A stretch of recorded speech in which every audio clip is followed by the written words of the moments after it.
live. Okay, so maybe now you can hear the stream.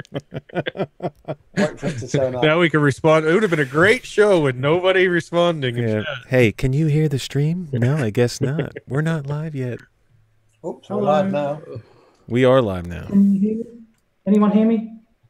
We can hear you. Can you hear sounds us? like you're in a tunnel, Colin. Oh, seriously?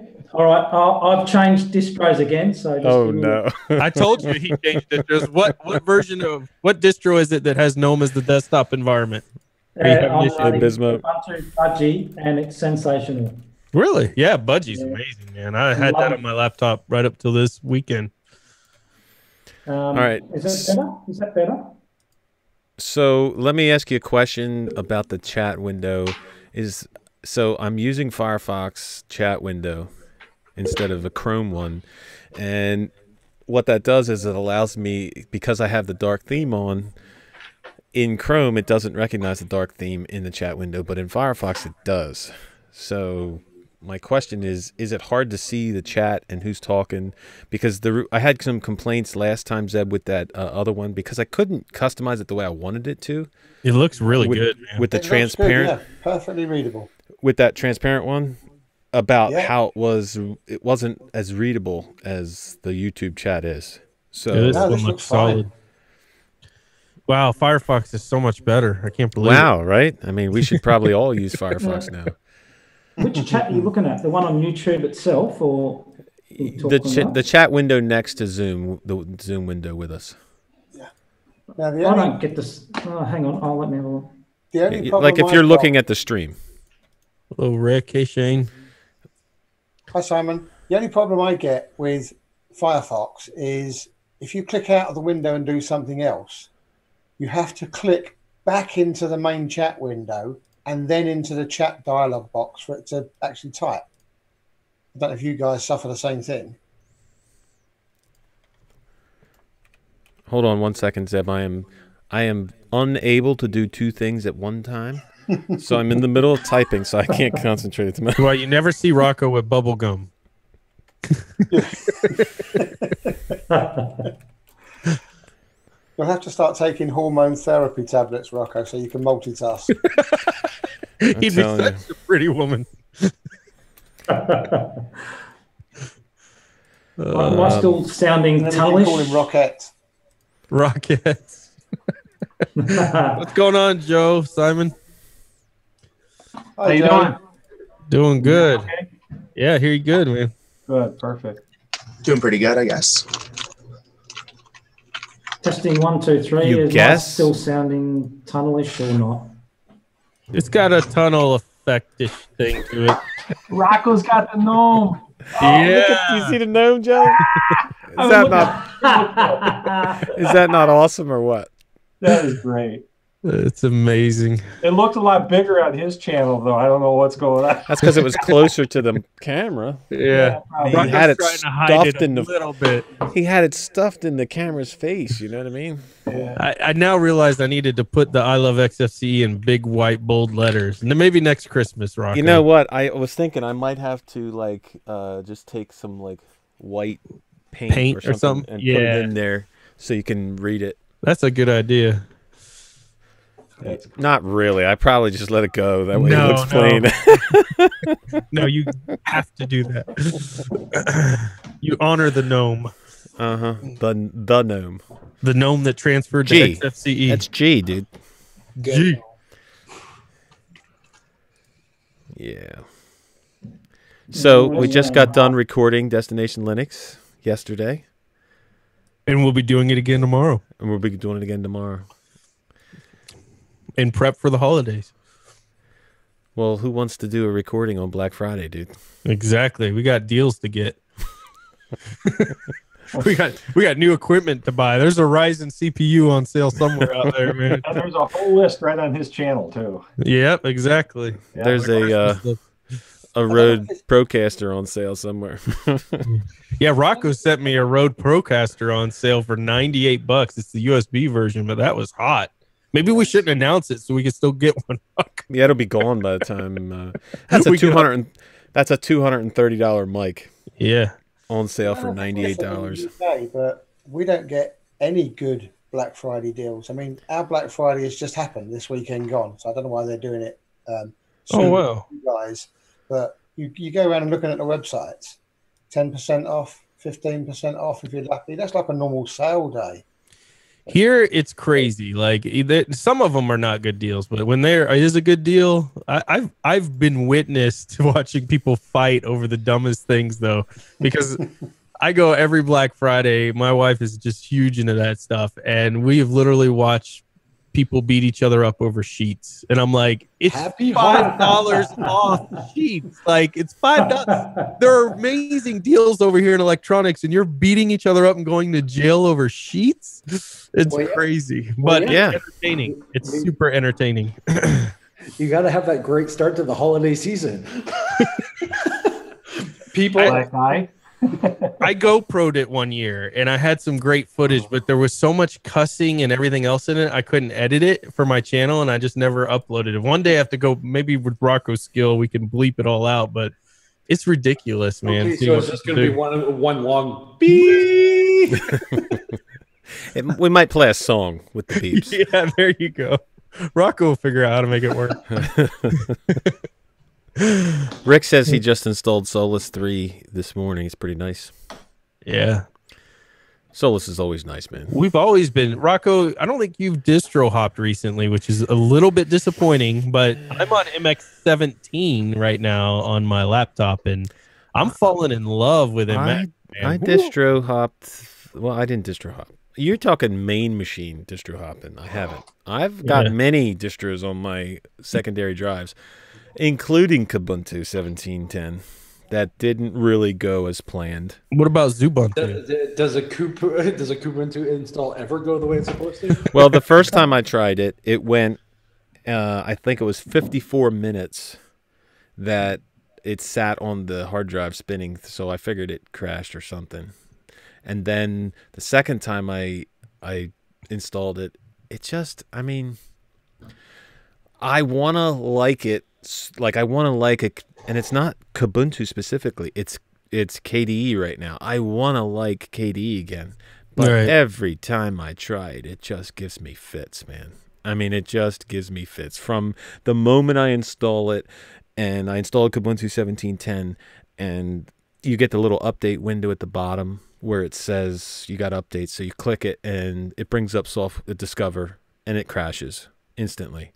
So you click it again, and it crashes instantly. And then the crash reporter crashes.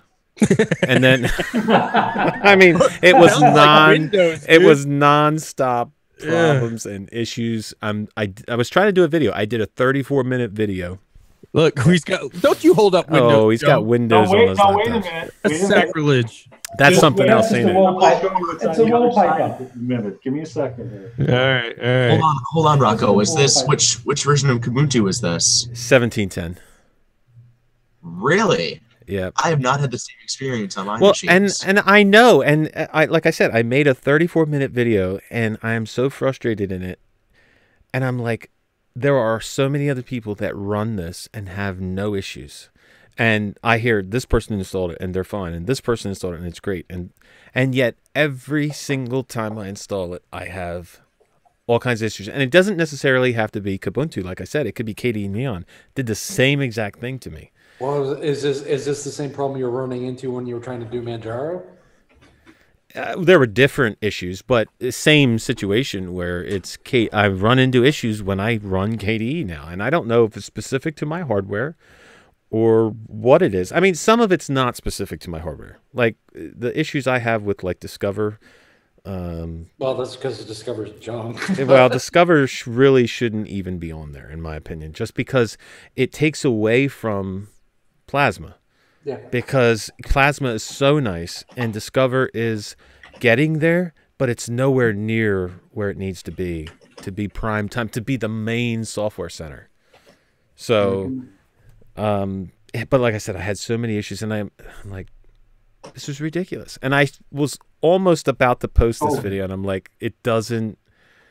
it didn't meet the quality standards of a video of mine. So I was like, no, I'm not going to post this. So are you afraid, Rocco, to go out there and be like, look, I had this issue because, not afraid is the wrong word. Are you hesitant because of the fact you feel like so many people are going to jump on and be like, well, I installed it and it was great. You're just a moron. I could care less. Okay. Did you hear the comment about, I had a comment on one of my videos and the guy says, I forget what it was one of the, it was the Plank video versus Latte Doc or something like that. And he comments and he says, quit the theatrics, dude. With the theatrical pauses in your video, you could have had this video done in half the time if you wouldn't be so. I'm like, really, dude? So no, I don't really care about that kind of stuff. My new response with everything is fight me. Like every time I get one of those comments now, I'm just like, fight me. Like it's always the one guy in there like, oh, you but I think if you knew what you're talking about, it would be wonderful. I'm like, fight me. Next one, fight me. I just don't care. Like what is your purpose? Go away.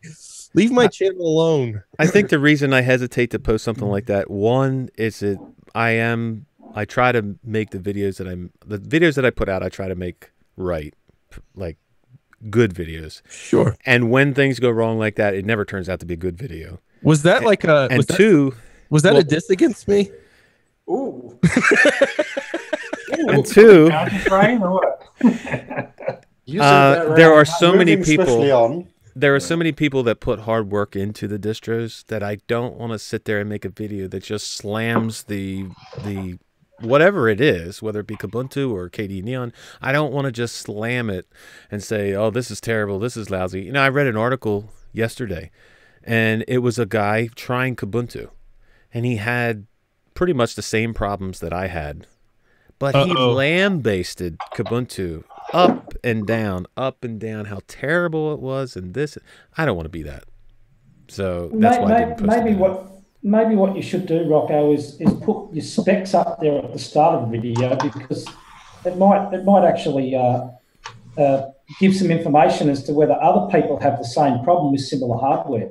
That is a very big problem with people creating content on YouTube, specifically in the Linux community, is the overabundance of, I love this, it's the greatest thing ever, and there's nothing wrong with it. And then when you do point something out, I think people hesitate. My personal opinion is a lot of YouTube content creators hesitate to talk bad about it. Number one, maybe because they feel like there's so much work in it and there's so many other things better than it.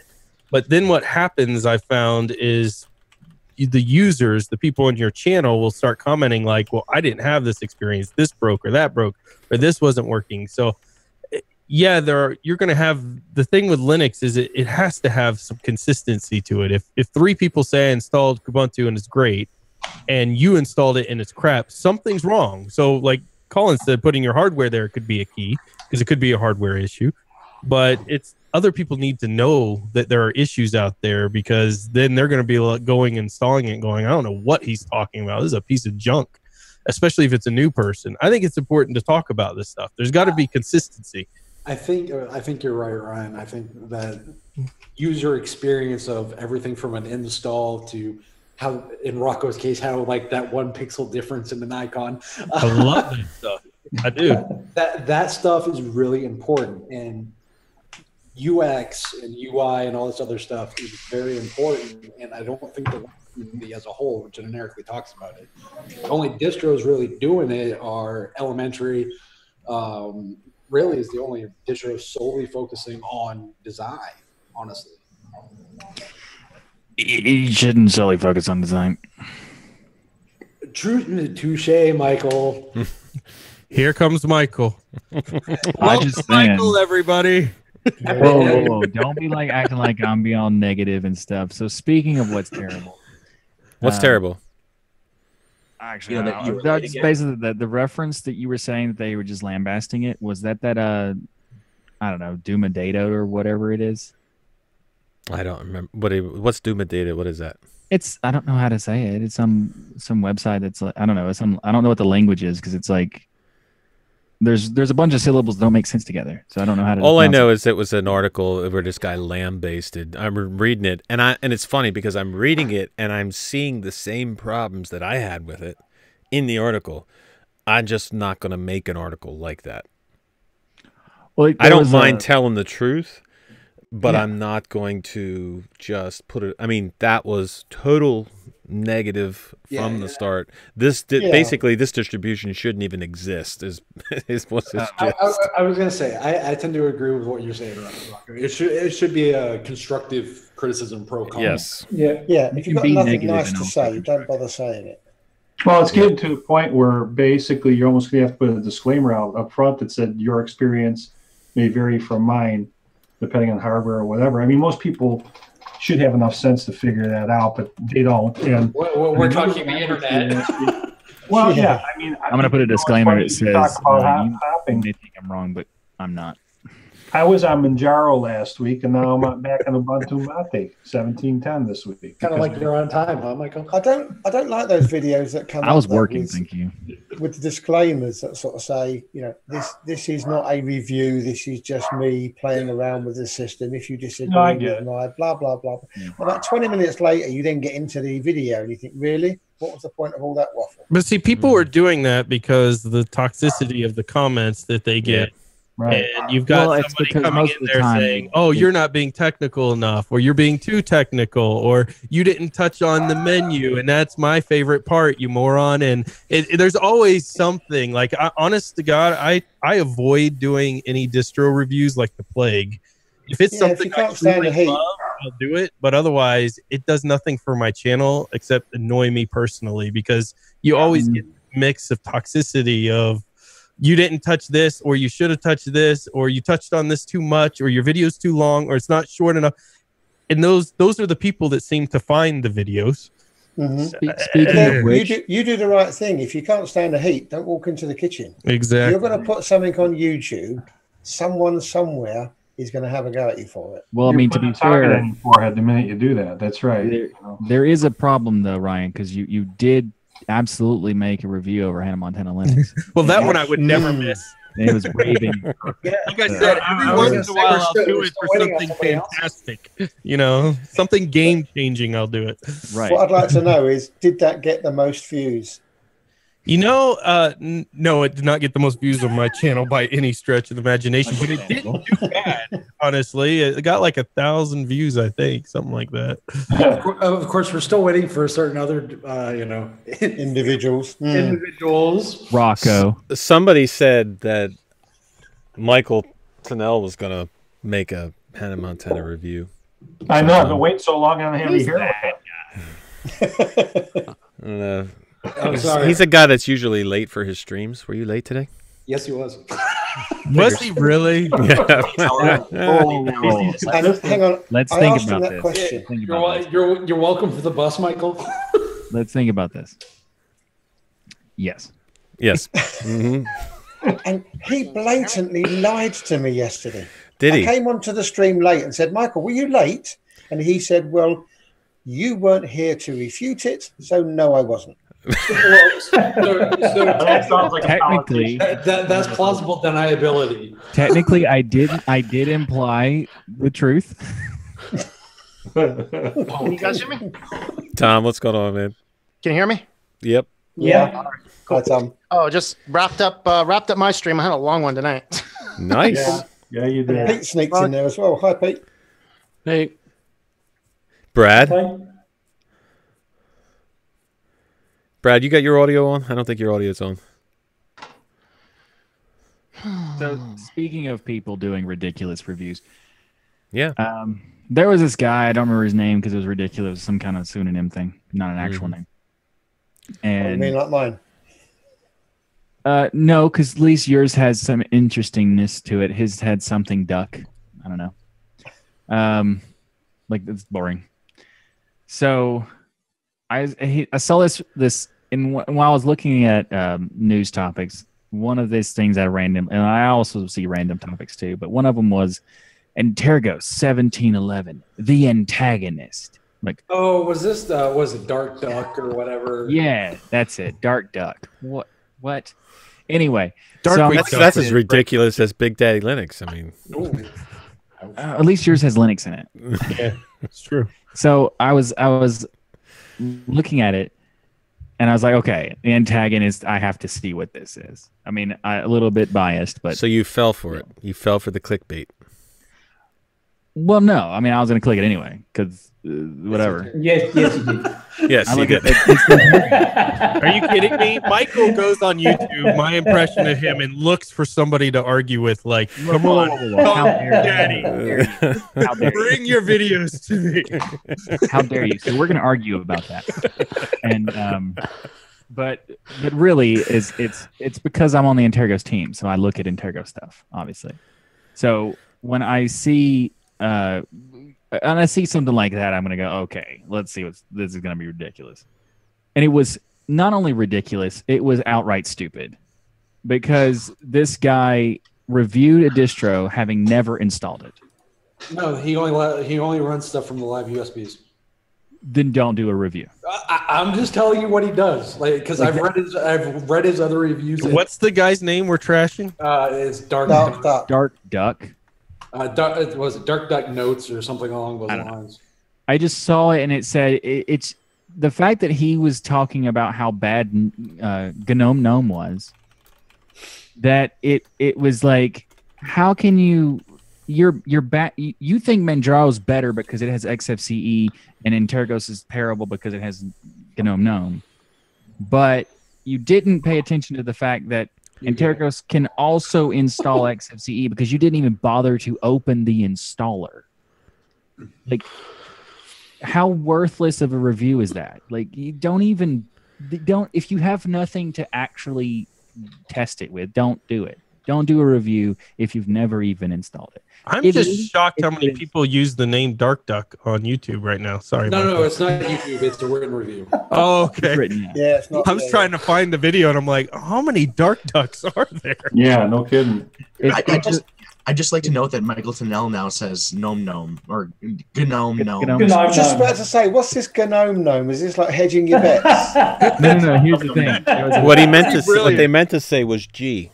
So on the live stream today, I said gnome, and this guy was like, "Hey, you." And I pointed out how I like to say people's names and I try to pronounce them as best as I can, out of like a respect thing, and that's just like all projects and stuff. And he was like, "Well, why are you not saying gnome correctly? You're supposed to say GNOME." And I was like, "Well, technically, the acronym that previously had GNU in it is no longer using. They don't have the acronym anymore. It's just a word now. And if you look at the YouTube channel, they say both pronunciations, so they've never really explained which one, and it's just confusing."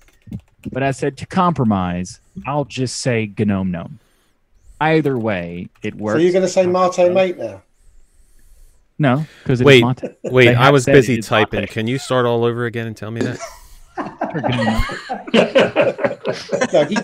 don't, because he will. Hold on a second.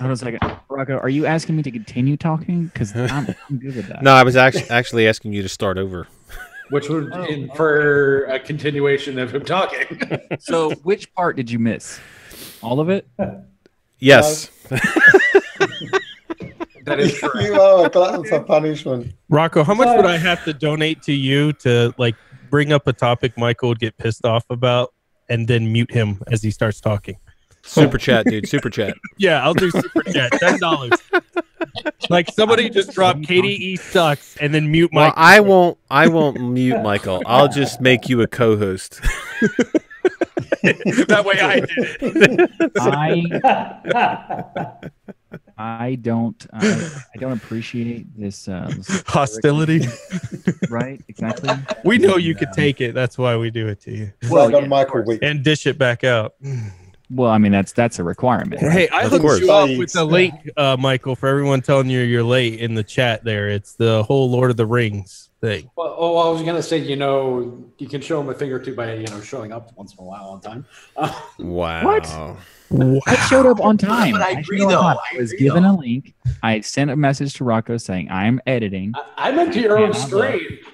And then I eventually got a link, and then I saw it and I came. Wait, he sends me a message and says you have to pin the link. Otherwise, I won't remember it's there because I won't get a message because I'm busy editing. The link's in the YouTube description for crying out loud. I was just about to say that's where I got it from. Yeah. It's the same link every week.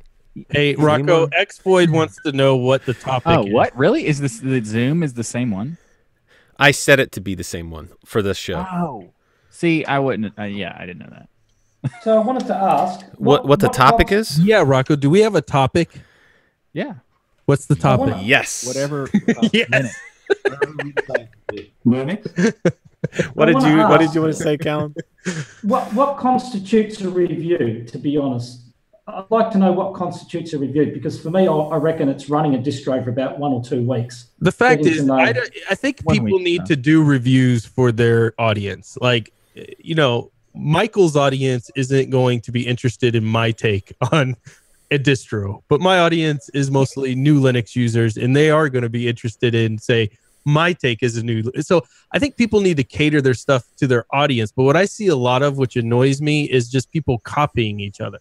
Like, they'll go watch Michael's videos, and then literally, if you watch some of these others, it's like they literally took his words verbatim and repeat it. And that's what's annoying me in the Linux community. Watching the content is it's so copy paste. And nobody really does anything unique. I mean, not nobody, but a lot of people don't do unique things with it. Let me put it that way. A lot of people are not offering like their own opinion. They're just, There you go. Regurgitating, or they're going by hearsay, or in certain people who write in this case don't actually use it as like a daily driver. Because to me, the only way to do a proper review for anything that you do is to add it to your workflow.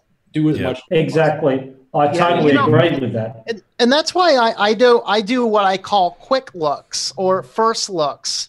Yeah, because I want to get the impression what it is as a new user to it. And that's why I make it very distinct. But I still get people with comments saying, well, what kind of review is this? It's like, no, it's not a review. I didn't say it's a review. I do my reviews after I use it for a month. You know, like I did the Manjaro review because I used it for a month. And in my view, those are like the type of reviews that should be done. A lot of people are like, I'm not slagging people who use VMs or fire up VMs, but to me, a real review is done on real hardware.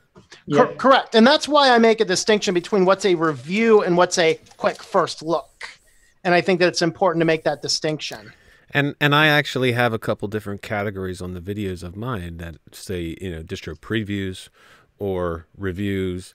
So, and that's a great point, Matt, because I don't like doing videos on things that I have not run. If I boot, like, okay, I booted into Kubuntu there and I started doing a video on it, but I didn't run Kubuntu for a while. And that's why I don't feel comfortable putting out that type of video. It just did not meet the quality standards at all. And that's part of the reason why I haven't been putting out any videos as far as reviews or anything, because I don't have time to run these distros for a while, let alone review them. And the only way you can do a good review is if you run them. Yeah, which is completely understandable. So, like, if you went and started doing more first looks, first impressions, call them whatever you want, and this is like the initial install, and this is what it looks like, and this, you know, the generic run through, that's completely different than like what people are calling full-blown review. That's right. I think the title "Look At." I've done one video. I think it was a look at Revenge OS. Now, so I like to look at videos like that because if I want to install something, I can get an idea as to what applications are on there, whether it looks like a workflow that might suit me. So it's got, you know, you can have a quick look and say, oh yeah, I might give that a go. So I think the look at videos are real good. Well, and Tom, when you did that video recently too about Solus, first look at it, because, you know, I put it on here after Manjaro. I really wanted to try that, and it was probably the fastest distro I've ever had on this machine. But my own problem with it was that part of it is I'm a little out of my comfort level, not using the, you know, the Ubuntu base or apt thing, you know, which I got to get used to that. And I was still having problems with my Steam stuff, and I've gotten that kind of figured out. And I think I could have probably figured it out when I was on Solus. I'm still having a controller issue right now, which is not the worst thing in the world. So, but when you did that first look video and talking about like going through each thing at a quick glance, and I do agree with you, like with the updates where you couldn't shut those required updates that you couldn't shut off. Is that the worst thing in the world too? No, but you raised a valid point in that, and that was in your first look, was that, you know, you've had experiences with instances like that where it potentially could break something or whatever. I mean, we've all said this before. Let's face it. Every Linux distro that's out there, it doesn't matter what it is not going to be perfect. There's always something. It's always a work in progress. And you just have to find out what one is going to probably work the best or suit you the best for the hardware you're running at that time. And call it out. Quit being a wimp. You know? Yeah. Well, I mean, you just found something I'm going to disagree with. Wow, that's amazing. Oh my God, that's never happened. Everyone quiet. Michael's going to talk. Well, Wow. Ooh. Hey, before you talk, Shane, what's going on? rude. He came But in. Shane came in and hasn't said anything, and no one. He came in and he's been in here for a while. Nobody said hi to him. Shane. Should continue Hey, talking. how's it going? Hey, Shane. What's happening, brother? Pretty good. Yeah, I was talking with my hands like a typical Italian. I didn't notice. So sorry, that's my fault. Okay, Michael, go ahead. Well, now I'm curious what Shane uses for a distro. Shane, what do you use for distro? Antergos. Which DE? No. Yeah, that's what I'm talking about. Yep. There's a review you should check out, Shane, by a guy called Dark Duck. No, definitely not. I hear it's fantastic. Yeah. Fantastic trash. This poor guy, he's going to get flamed by everyone because of this now. Good thing it's on Big Daddy's channel. Yeah, Well, right? I've got Solus Gnome sitting right here, so I'm enjoying it. There you go. What was that Windows 10 you had up there, Joe, though? Well, that. Believe it or not, that's the one that. Well, that's what it came with, and I wiped it once. I thought, well, maybe I'll leave it on that drive because I ever decided to get rid of the machine. Has anyone But I ever guarantee it's not investigated the last Joe to one. find out if he actually probably works for Microsoft? He's infiltrating the Linux. No, but now that you mention You know it, what? Yeah. That to me is that's like giving me a bad meal having with and I swear to God. So it won't be on there long. I guarantee you that. Rocco. I took out the first thing I did within 2 hours of getting this thing was I ripped the DVD drive out of it. I ordered a caddy for it, put an SSD in there. Nice. That's what I'm running Solus on as my primary on here. And then the terabyte drive that's in here, which obviously will be a little slower, that's the one I'm going to wipe Windows off of, and I'm going to use that for my test side of this for other distros. wait, I just got a message on my phone that Big Daddy Linux is live. Maybe we should go to that stream. Can we start from the beginning? Yeah. Michael The other one, Rocco Rocco, was you might pouting be- there for a yeah. second. We need to I give him have attention. He too, was and upset. that's running Ubuntu 17.10. It's Michael's turn, people. Sorry, what was he Mike. disagreeing with? I was playing with my dog. Okay. No, Michael was sitting like this. Everyone do a video review. That's too much info, Michael. I don't know what you're talking about. What were you going to say, Mike? Don't put Michael in the corner. Oh, yeah.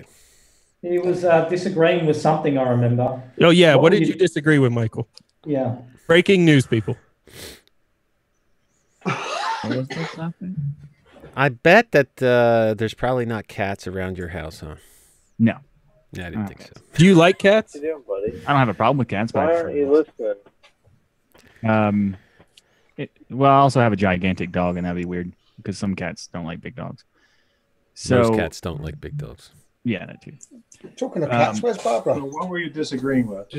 Well, it's not really necessary. It's just like the point where you're saying that these restricted updates were required. These required updates couldn't be turned off. I'm like, well, Solus is a rolling distro, so it's constantly moving, and they constantly fix things. Mint is a terrible distro that breaks things. So there's a difference between when Mint says don't install these updates and when any other distro says install these updates. They're a very different situation. So when you update Ubuntu, like I've updated Ubuntu blindly for like 5 years, and there's no problem. And the same thing applies to almost every other distro for the past 5 years. Mint does it because they change their infrastructure for no reason, and their packaging is weird and all this other stuff. Solus does it where they have like automation tools for all their packages to make sure that they're all all connected. So if there's a breakpoint, their automation tool would find the breakpoint before you even update it. Well, I've never had Mint break on me yet, and that's level 5 updates, and I've run Mint for a long time, Never had it break on me. Okay. So That still happens to people. But Brad. The only reason it breaks on me is because I break it. Brad, can you hear me? The only reason about Mint is when I say it's bad is because they tell you in their little warning that these could break your system. Like, they are security improvements to the system. And they break because Mint changes the way the packaging is done for no reason. So they break the compatibility with particular Ubuntu. experience though, because the things that it recommends, the things that it uses a flag system, you know, which level of update. And the thing is that the things that it's recommending are certainly kernel package updates or other things that yes could, but they're very rare actually. Most of the updates are the lower levels that, you know, you just update and no problems at all. I've never had a problem with it breaking anything. The only thing I've had a challenge breaking is VirtualBox will frequently break when I update the kernel, and for whatever reason, I can't get the newer kernel working with it. That's why I don't update the kernel on it quite as much, because everything's working fine. So that's the only thing I leave out. But I've never had it break. It's, you know, I haven't had the experience you're talking about as using Mint as my daily driver. That's a topic of discussion that always comes up on Peppermint as well, because we by default have all 5 levels. We use the Mint updater, and we have all 5 levels ticked by default. And people come on and go, "Oh no, you shouldn't be doing that. What have you got? 4 and 5 ticked for? Mint don't do that." And we go, "Yeah, but we're not Mint. We're Peppermint." And leave them ticked because that's what we recommend. Mm-hmm. But yeah, it's always a big topic of discussion. And I don't want to like rag on Mint, really. I just wanted to point out what Solus is. You always do. I know I don't. Not always. I didn't bring up Mint. That's not my fault. I actually was about to forget about what it was, and y'all kept bringing it back. He wanted to, but he just let it go. No, my point was to say that Solus, the way the packaging done in Solus with EOPKG is actually quite good, especially the way they have their YAML structure and their build system. Like they still have issues though. There's still a lot of people on Google Plus that are saying that they've got breakages after an update and so forth, which is probably normal anyway, because it's probably their hardware or they're just not aware of how to fix it. It's probably and also easy fix. Solus has been around for a very short time in this iteration. Yes. So like they have they've done a ton in a very short amount of time. Absolutely. I agree. So I just wanted to bring out one thing that in the chat, BeaverMod said something about dual booting Kali. Don't do that. Please don't do that. Considering we tell you not to install the thing. Yeah. Kali Linux specifically on their website says, do not install Kali Linux. It's not designed for that, and it's problematic to do so. So please don't do that. You feel free to use it in like a live USB if you want. Oh, that's what it's there for? Yeah. That's what it's for. It's for to boot and to adjust other networks and other systems and stuff like that. So you absolutely should, if you want to play with it, feel free, put it in a live USB. Just don't install it. Think of it as Knoppix for pen testing. This is about the best way to look at it. Yeah, pretty much. It's a tool. Well, that's any Linux distro, but Well. Yeah. No, I that's why I thought, that I specifically bought this machine to play around with different distributions. I wanted something with a little bit newer hardware, and I did when it was on here like Solus. So I figured I want to learn more about it, and that's probably the best way to learn and get the feel for it. And I do agree with you, Michael, on that as far as the updates, everything went easy. And honestly, I would hope you'd agree with it's. To me, I know Peppermint I thought was awesomely fast, but I think this even blows that away as far as speed. It's like lightning fast. This distro. Yeah, Solus is surprisingly quick, especially and their boot times are ridiculous too. Mm-hmm. Yeah, except the GNOME version, which is slightly longer. Well, and that's what I have on here, and it didn't take. But as a matter of fact, even loading it up, it didn't take long. It probably took a minute and a half or 2 minutes to put this thing on here. Yeah, it was on mine in about 90 seconds every time. It's ridiculously quick install. Yeah. So is it in your mind sometimes when you install different DEs or different distros that sometimes you install it and it runs really super quick, and then other times you install the same distro and it just doesn't run the same? It doesn't feel the same? You're talking about on the same machine, the same hardware? Yeah, because like, I mean, I've ran Solus a couple different times, and there are times where it is, as you said, like lightning fast. Everything's just blown away. And the last time I was on Solus, I was on the GNOME version, and it just felt sluggish for whatever reason, and I don't know what it was. I think No, it's sometimes not you anymore hit because distros. Go ahead, Joe. I had that same situation. If you remember, when I screwed up the menu on here with my Mint Mate that I had on here for months. And then when I went to put it in again, I couldn't get it to work anywhere near like what it did the first time. It just seemed very weird. It was just truncated, or it was bizarre. It got to the point where after trying so many things that I actually wiped the drive. I got Kill Disk out and I wiped the drives. I got a pro version of it because I think it seemed like something got muddied up or whatever. And then ultimately, I told you I was having some issues with Ubuntu Mate, and now I put that on here, and I'm actually doing just fine with it now. And because Michael gave that the two-thumb seal of approval for the longest time too. So, but for me, I'm, and I would like to think that everybody's the same way. Like you're saying, KDE, Rocco, I think everybody's got their comfort level in a certain platform or certain,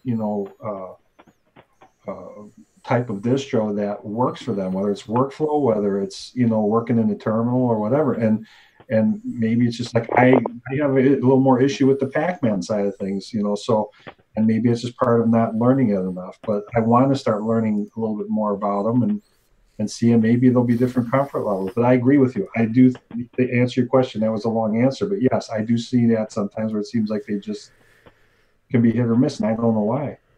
So Solus needs a boot partition at FAT32. Sometimes I find if you don't wipe that again, that FAT32 partition, that can sometimes mess around with it as well. So you always got to something that Ike responded to too when I commented on. I don't remember.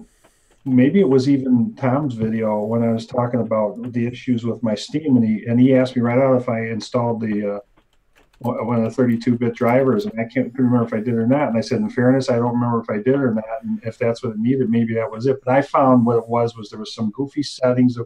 I never had a problem before, and that's the example of what you're talking about, Rocco. Or my controller, my Xbox 360 controller worked, everything was fine.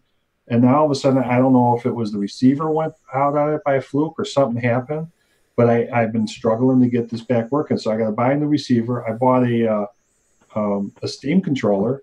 And I'm struggling with that because not all the games will recognize it. And one of them, surprisingly, is Rocket League. I can go through certain menus on there, but it won't. When you start the game, it won't recognize the controller. Xbox for the win.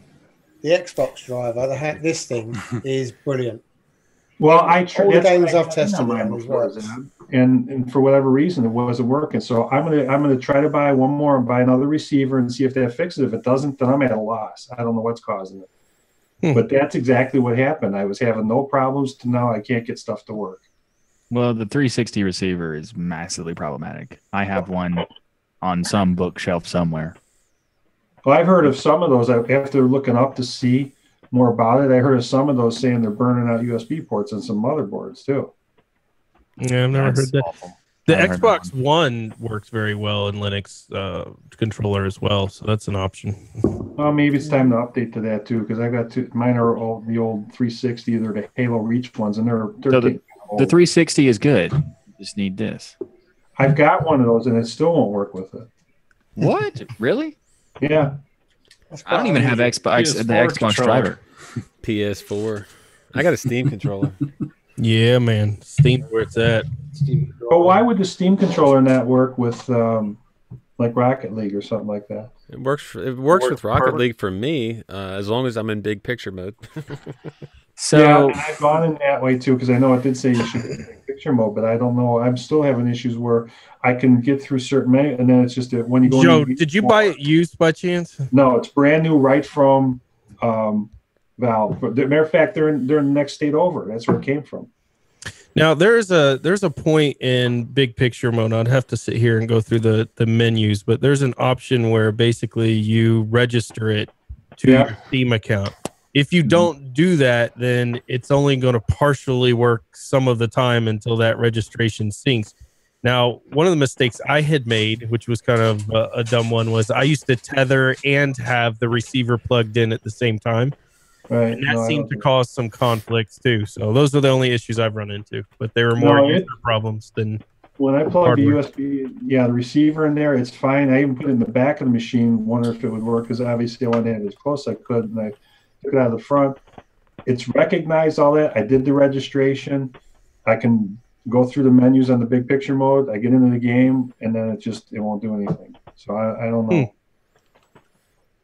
That's weird. I mean, I have a Steam controller and it works great for Rocket League. I haven't had any problems like that, but I also don't have I've never done the cord plus the Wi-Fi. No, I don't do that. I'm doing just Wi-Fi right now. Because I've actually gave up on the Wi-Fi and went to cord. Huh? I went to cord only instead of using Wi-Fi because the dongle is good and it's nice to be wireless, but I don't have to deal with like batteries all the time. Yeah. Well, that in response to that, there is possibly a little response issue, but I didn't have that with the 360. But that cord where my computer is located, 5 feet from here, that cord's probably not long enough to reach anyway. So. Well, I don't know if you've run into this, Michael, but when the batteries run out, whether you have it tethered or not, mine stopped working. I don't know if it was a fluke or what, because it's only happened once that I've ran out of batteries. But it happened one time to me. Yeah. But I also took the batteries out after that, and then it just used the cord. Oh, really? I didn't even know you could do that. I thought you had to have them. Okay, so number one, Joe, check your batteries, make sure you got a good pair in there. But number two is when you go into your controller settings, it should say detected controller, Steam controller. Yeah. If it doesn't say Steam controller, it may say another controller, which when it's generally not detected, it says generic controller in the detected controller box, even though you're using Steam. Gotta say specifically. Steam controller. Matter of fact, when I first tried it in there, I was able to register it and actually rename it to my name or whatever. So, and then there's the Recover Steam controller firmware, which there may be something you could do with that firmware. I tried that once too. Okay. I'll try it again though and see. A couple options there for you. Yeah, I don't know. I'm just hitting a little bit of a snag with it, and I'm sure it's something that I just got to figure out. But this all started with Rocco's question. Does it seem like goes on one time you put it on there, the next time it seems sluggish or something? And yeah, I don't know why that happened. Have you tried different USB port too? Sorry. I did, yes. Okay, just checking. All right. Yeah. I'm done. Like I'm done triaging, Rocco. Take over the show. Brad, talk to me. 2.0 and 3.0 too, because I didn't know if maybe it was a difference between the 3.0 and 2.0. And 2.0 seemed to work better initially, but I don't know. I don't know if it really matters. Brad. Yeah. Talk to me. Okay, so I was watching Doc Geek's Firefox video. Oh my gosh, I hate that guy. What? I think it's brilliant. It inspired me. His desktop inspired me to try Ubuntu. Inspired you? Nice, man. Yeah. I'm running Zoom right now on Ubuntu. I was having a Bluetooth issue. That's why my mic wasn't working earlier, but I got that figured out. How are you liking it? It's actually nice. Like, it's the customability of it. Like, because I saw like you had the toolbars and at the top, and I'm like, hey, this looks pretty cool. What's that? And I'm like, oh wait, it's Doc Geek. It's XFCE. You don't even have to ask anymore. So, did you put on some records of Atlantis Marset when you installed it? Or? I couldn't find those records. I haven't listened to them since high school. Hey, Rocco, what's that gnome behind you say again? I forget. What's it say on that sign there? I love XFCE. Hey, and have you seen someone's disappeared because we're talking about XFCE? Yeah, we finally got Michael to shut up. He just can't. Like, it just overwhelms him. Sometimes you have to take care of a dog. Okay. Just sometimes. Oh, look, he's lurking. What are you working out, Michael? Looks like you were in push-up position. Ryan, I told you about my visit to the Apple store. I went there got iPhones, was going to update the phone, whatever, and it got a little late. And I don't remember the comment I made, but talking about Linux, all I had to do was say Linux. All of a sudden, you couldn't get, these guys were all on break. All of a sudden, I got 2 or 3 of them surrounded me talking about, oh, we're going to talk geek now. My wife says, we got to go. I all started talking about, I love Linux. I love GNOME. I love Ubuntu. So we're all talking Linux. Oh, that's so awesome. Yeah. That's very Apple rare Store? that you get to talk to actual human beings. Yeah. Near I you don't think I ever have. But it's funny how there was a guy with his back to us. He's having some customers, and he immediately stopped what he was doing. He turned right, he jumped right into the conversation. Yeah. Linux people are like vegans. You'll know about it in the first 3 minutes of talking to them. They use Linux. Yep. So does that mean they're So, annoying Ryan- and pushy about it too? Sometimes. So your MX-17, Ryan? What was that? Ryan? How's your MX-17? How you find? I can't understand. MX-17. He's asking you how you like it. Oh, I am so I did a video way back before me and Rocco became besties and before I joined Destination Linux podcast and all of that stuff. And funny enough, I looked back at that video and Rocco had commented on it and Dolphin Oracle had commented on it. And I didn't know who Dolphin Oracle was at the time. I was just He didn't know who I was either. still doing I was still in the 30 Days of Linux piece and I loved it back then. And I really installing it again, MX-17 beta, I was just blown away what they've done with their extra software. Like, for instance, the iPhone docking. So one of the biggest issues with having an iPhone, and I know a lot of people are Android users, Is having an iPhone very funny. Is trying to dock it in Linux. It can be a big pain depending on the distro. Well, No Tux, no bucks? yeah, he wrote software to do that, and it works fantastically. I wrote a bash script because I got sick of dealing with it in different distros to mount mine. But he had that pre-built in the GUI to do that for you. And he's just got so many tools like snapshot tools and everything else that they've developed in MX. And of course, it's on the greatest desktop environment ever. Exactly. So, Plasma? no, strangely. Oh, interesting. That's the second best. Wait. Well, yeah, because wait. we know it's not GNOME. I was going to say, this is GNOME back there, dude. Yeah, what- GNOME I is the think- I think- best. So you were all pronouncing it incorrectly. It's GNOME Gnome. Oh, GNOME. GNOME, gnome? No, no. That's going to be a thing now. Because nobody can argue with you. Exactly. No. They said, "Oh, it should be Yes. gnome, Michael." I did say gnome. No, you didn't. Yes, I did. Shane, help me out here. It has It's both, GNOME, actually. right? GNOME is, yes. Yeah. It's It's GNOME the Gnome. best one. See? Yep. Shane It is knows. good. Exactly. GNOME Gnome. So there's 2 reasons for that. One, I'm correct in both regardless. And 2, it annoys both sides Equally, regardless. it's brilliant, man. Well, to quote Smokey the Bandit, it depends on what part of the world on how stupid you sound and the way you say it. Well, I mean, as long as you don't say genome, it's okay. Yeah. The only problem I'm having with MX-17 at the moment is I can't get NVENC installed. I've tried the OBS method. I've tried the Lutris GitHub. I've tried various scripts. It just won't. What can't you get installed? NVENC encoder, the NVIDIA encoder for OBS. Oh, It just, and normally Lutris Git version of it just runs on everything. But I've tried have you everything. tried just installing the latest OBS from OBS directly versus through the software store? Because being the Debian package, I'm sure it's the older version. Yeah, it is. It's well old. So they've got a Yeah. very simple script to install it. But that's OBS. It's the NVENC encoding part that for some reason just don't work. So I was just wondering if you're installing some of the new NVENCs in a older version of OBS, so it's not triggering in there for that selection option. Yeah, So it could be. So I would download the latest OBS, but I'll try it. Well, it wouldn't happen because my laptop doesn't have an NVIDIA chipset in it. I'd have to do it on my main machine.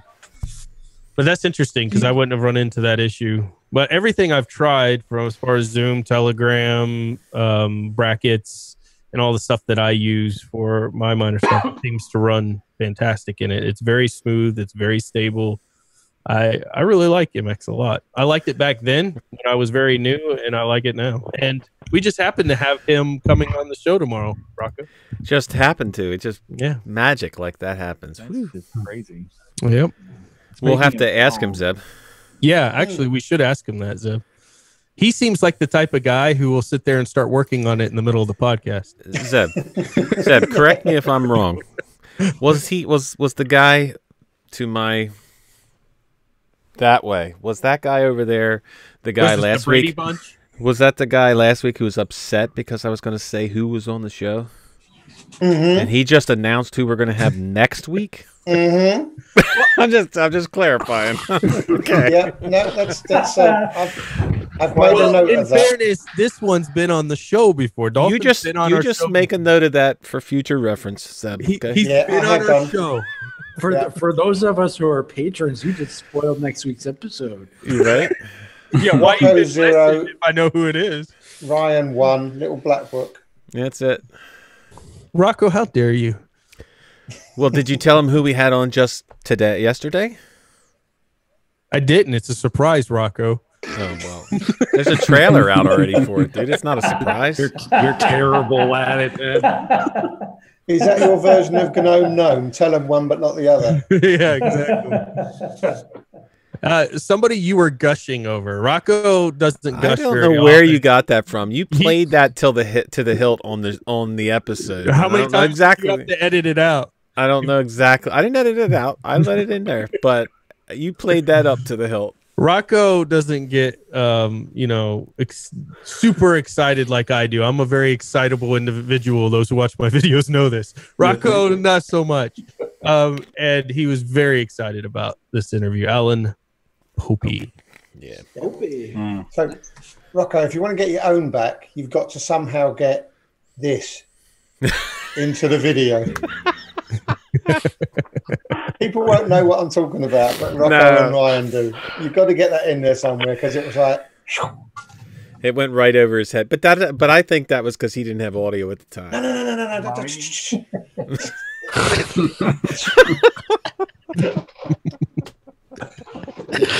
Don't tell anybody that. Yeah. It's so funny if you don't tell them that. It's like... Believe me, Zeb, you doing something? Yeah. Once you see the editing process or what came out of the editing process, Ryan will get his payback. Listen, first of all, Scrap's on with his guitar again, which I'm very excited to see. What's up, Scrap? Hey, what's up, Dallas? Hi, Scrap. And fellas. Hi, Scrap. Greetings. I forgot what I was going to rip you about. What was the second thing? I don't know. I forgot, but it was good. Rocco. Speaking of copy and pasting other YouTubers, greetings and salutations. Thanks for clicking on that video. Smash the subscribe button below. Come on, dude. Really? Is that gone over my head? Who are we making fun of? Any YouTuber that you click a link on? Smash the like button is everybody. The one I gave was Joe Collins. Oh, No, yours was Collins. Actually, the one I know of the smash the like button best is Philip DeFranco. I think. I don't know if he started it. Like, there's a lot of them, but like it's a challenge to make a weird phrase about hitting it now. Like I saw one. It's like clickety clack the like button. I'm like, no, not now. Now I won't. How dare you do that to me? Like, I really don't want to. Like you just offended me. Like, wow. That's why I have my kids do it at the end of my videos. They say hit the like button and stuff because I figure if you don't, then you're basically saying you don't want those cute, beautiful kids to eat. Is that what you're saying? Yeah, exactly. Or they're simply saying they don't like children. You're a monster, basically, if you don't hit like. Well, you have to make it even better. Make it more of the emotional appeal, more about the children. Have them holding signs. We're hungry With and we won't. We flies can't going eat around unless we get 500 likes. Daddy won't feed us if you don't like his video. The equivalent So of social before services we might would be as well rare. start Let's see if we calling got 100,000 likes. Let's do it. Yeah, I did notice Bradley bailed out during the XFCE battle. Thanks a lot, Bradley, but good night, man. It's because he said plasma. Drop the mic. No, what I was going to say, I remembered, Rocco, was, we were a little disappointed that we only had one patron in the live recording with Alan Pope. But then after we recorded it, we were so happy only one person saw. I don't know what you're talking about. I don't know. I don't even know. I'm not even going there. I don't know what you're talking about. Yeah, man. Was somebody fanboying, Rocco? No, I know. Absolutely not. I just had, let's put it this way, I had to edit like a couple minutes of the show out. We'll just leave it at that. If Rocco moves the cam over to the right, there's a shrine to Alan over there. It's past the gnome. It's past the gnome. The gnome. I'm teasing. I mean, Popey's awesome. So like, he was super cool. Dude, the guy is up here, and yet he's so down to earth and willing to talk to you. It's awesome. To talk with us, more specifically. Yeah, like who would want to talk with us, for crying out loud? Well, Rocco, a lot of people want to talk to you apparently, but Ryan, what the heck happened, Dark One? You used to be so cool. And what was really cool about Alan was he sounded like he might want to play Rocket League with you guys. That would be awesome, dude. That would be so awesome. I've been trying to convince him to play for like a year. Basically says it's become available online. He said he bought it for his son to play, but he doesn't. I think he played once. He said so. Yeah, he wouldn't. I mean, to be fair, when I asked him is when I started playing, so I was terrible at the time, so I couldn't. Like, it'd be okay if he played with me then, but now it's like I don't even bother. So it's like playing with Ryan and Rocco. Pretty much, yeah. I'm not. Rocket League is awful scary to play with a keyboard and mouse. That I found out the hard way. I play with a keyboard and mouse every day. Man, now you know why I'm terrible. It is. I kept it the space parts. So here's something you might like. Know where it's going. We should do like a stream or something where we play Rocket League, and I will play. But I recently changed my control setup, so I am not anywhere near as good as I was because I keep hitting the wrong button, and it makes me flip. We like you with a handicap, but I've been noticing.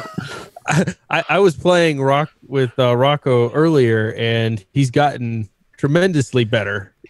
Which isn't hard from our skill level, but I haven't been playing. So he's scoring like nonstop. It's killer. But I think anytime I turn on the stream of it, he just goes out the window. Now, in all fairness, we haven't. Yeah, I have the G910. He's camera shy. The Logitech G910. Okay. But I haven't. I mean, we haven't streamed in weeks, dude. Yeah, I know. So, but we played, and that's what counts. Ski's getting withdrawal symptoms. He wants to hammer you. I know. Where is Ski? Is Ski out there tonight? Insults. No, he's not. I've not seen Ski in ages. I thought I saw Ski in there in the chat. He was there last week. He's not there this week. No, I don't see him. What's going on? I got Diamond 2, by the way. Ski kind of keeps us humble. Nice. I actually I realized something. It's funny because if you look at the way the game plays, I had someone ask me while I was playing a game. I was teaching some people. There he is. He's in there. He's lurking. There he is. He's lurking. I was teaching some people how to play the game because I like doing that, teaching people how to play. But how dare you be a good community member? Right? Weird. But I was teaching someone, and they asked me like, how mean are the people in your ranks? And it's weird because it's very rare. Like the higher and higher you get in the ranks, the less toxicity there is in the game. And I think it's because they just don't care. I mean, we spend enough time playing the game. We're like, if you're at this level, you've played enough where, you've seen a ton of stuff and people just don't bother. Well, you'll still occasionally, every once in a while, but most of the time it's much nicer. And I went back and played some people who were like gold level, and it was like, wow, that is just vitriol. So when we're going to see you on the Twitch World Championships? Oh, tomorrow. Hey, don't rush perfection. Right? That's right. Is that why we're still waiting for a Hannah Montana Linux review from Tux Digital? Whoa. Shane, You're I not already waiting like for you. a review. Tux Digital's tagline should be "Never delivers." Shane, I already like you because you run GNOME. Do you play Rocket League? I actually just bought it today. Yes, I love it. You got to play with us. Yeah, I'll get on there. That's right. Because anybody that runs GNOME got to be a good guy. Right? Whoa. Yep. Wow. The only desktop that can take features away, and people like. I'm not gonna somebody- bash on GNOME. That's Somebody who runs GNOME knows what they're doing. There's certainly saints to deal with all the crashing. Yeah, I was gonna say, Rocco, you only know what you're doing because of extensions. Right. Hey, look. But Because see, here's the point, Matt. I'm gonna be Here's honest. the point. You can say that I only know what I'm doing because of extensions, but I know to install extensions. That's the key. There You might you want to go. tell that to Fedora then, because the vanilla GNOME is terrible. My desktop environment's fantastic if I install all this extra stuff on top of it to make it work. Says the guy who runs a desktop from 1999. Wait, I don't have to install Wait, any I'm gonna extensions, open- anything extra. It just works. I'm going to open GNOME tweaks here and tell you how many extensions I have installed. You know what I want to say to all you? Fight me. I have We 1, can make a 2, red spin. 3, 4, 5. wait. Is it a megabyte or a gigabyte? A petrobyte. what? Petrobytes. We could make a GNOME respin and call it GNOME the extended version. I have 5 extensions installed, and 2 of them are installed by default. Oh. So, yeah, I don't think I I don't need to trick out the system with tons of extensions anymore. Look at that, Rocco. Ski runs XFCE. I mean, Exactly my point. So there you go. Ski can the only desktop environment that Ski's machine can handle is XFCE. oh my gosh. You're spitting fire, Rocco. What's happened? I was going to say, Rocco, are you sure? Because XFCE might be too heavy. He might need. You're right, man. Since when was XFCE lighter than LXC? Come on. What we talk about? He's got 1 or 2 squirrels in that machine. I forget. 1 or 2 squirrels. I think it's only one. It was a long time ago. Got dual core squirrels. No, dual squirrels is being nice. I'm running Mate, but only because that is the wife approval rating was high. What? Hey, happy wife, happy life. Right? That's right. It'd be like that. It'd be like that sometimes. Hey, Scrap, why don't you play us a tune? You've never played for the whole audience. We got a after show last time, Rocco. Would you mind him playing a little theme song? Sorry, Ski. No, go ahead, Scrap. Go ahead if you want to. I mean, he's the only one out of all of us that actually has talent. Yeah. Hey, that's... Oh, Michael's going to break out. Michael's pushing. Look, yeah, he's having a little hissy fit. Michael's like, you see how many push-ups I can do? Well, that's okay. Michael was left speechless in his own stream today. For what? Why? Why was Michael left speechless? I was going to say, you want to repeat that, Michael? Look, there's Michael. That's his skill. How many girls he gets with that, you know? Can you sit and do that? 4. 4 girls. 4 girls in 22 years. Wow. We're steering this conversation way back Hey, to there's Linux. the original. Okay. He's got the original fidget spinner. The butter knife. All right, Scrap, hit it. Oh, yeah. Do you think that this is not sharp or something? Because you're right. It's not. That would be illegal. Is that a butterfly? Sweet. I got one of them too. And I have 0 talent with it. Give me. All right. Oh, yeah. Actually, Give I me learned a how to moment. I'm do not it, quite ready on my end. Front hand, All right. backhand, and apparently flipping them in the air. Yeah, that's way better. I can do this, Yeah. and I'm done. Rocco, Actually- what's your talent? We should have a talent show on a Saturday Night Live. Everyone comes and does a talent. Talent right now. Bye, guys. How's this one here? You get 2 of them, and then you do that. Somebody will stab themselves in the leg. I'm still looking, Ryan. Give me a few. Give me Actually, a few the funny one is this one here is so heavy that if I accidentally grab it the wrong way, it will completely splice That way it's right not through your blabbing bone. in your ears. Oh, nice. Joe, good thing those are usually made of surgical steel. That was easy. Yeah. We could be having a different type of triage on this. I'll wait for Rocco to say, all right, everybody calm down, and no one gets it. Sorry, I got Rocco. I nothing. think we just monetized this one. I got nothing. Michael has talent. Look at him and his fidget spinners. You guys are making my eyes water. My glasses. Rocco, yours is the patience enough to deal with all these personalities. I'm trying. I'm trying here. Okay. I'm trying. I mean, you got to put up with DOS every week. I mean, that's just... Oh, hi, Ryan. Do I have admin rights still to ban some of these? No. things? No. All right, now we're gonna have a class. We're gonna have a jazzercise class. Everybody, get ready. Oh no! You're not getting ready. Oh, I'm ready. Everybody has to get up, and we're gonna have a jazzercise right now. I can't wait to post this on my channel. I'm gonna lead everybody to the jazzercise. I'm also gonna hum the whole time too. Simon's getting up. No Look at that. enthusiasm. Is that a DuckDuckGo t-shirt? I love that shirt, Simon. That rock, Oh, yeah. man. Yeah. The only search engine anyone should be using. Yeah, no, if they could just get a little bit better. Well, What are you talking about? They are just as good as Google in every search I've ever done. Sorry. This is awkward. Had to but clear my throat there. this is the only one I can show you. DuckDuckGo is Just start a amazing. debate about search engines. Oh, I will. nice. I'll fight that any day because DuckDuckGo holds its own. No, I don't Use think so. it. Use it for a couple weeks. It's I don't insanely think good. so. I respect their privacy. I would, if anybody knows anybody over there, get them to change their style sheet, and I will use them. I can't see anything. I can't see the results, and most of the people I talk to that looks at it can't. You can see change the the styling. Have you tried using it in Linux? Yes, I have, of course. When your channel name has to do with Linux, I would hope so. I find searches so much quicker on Google than what I do on DuckDuckGo.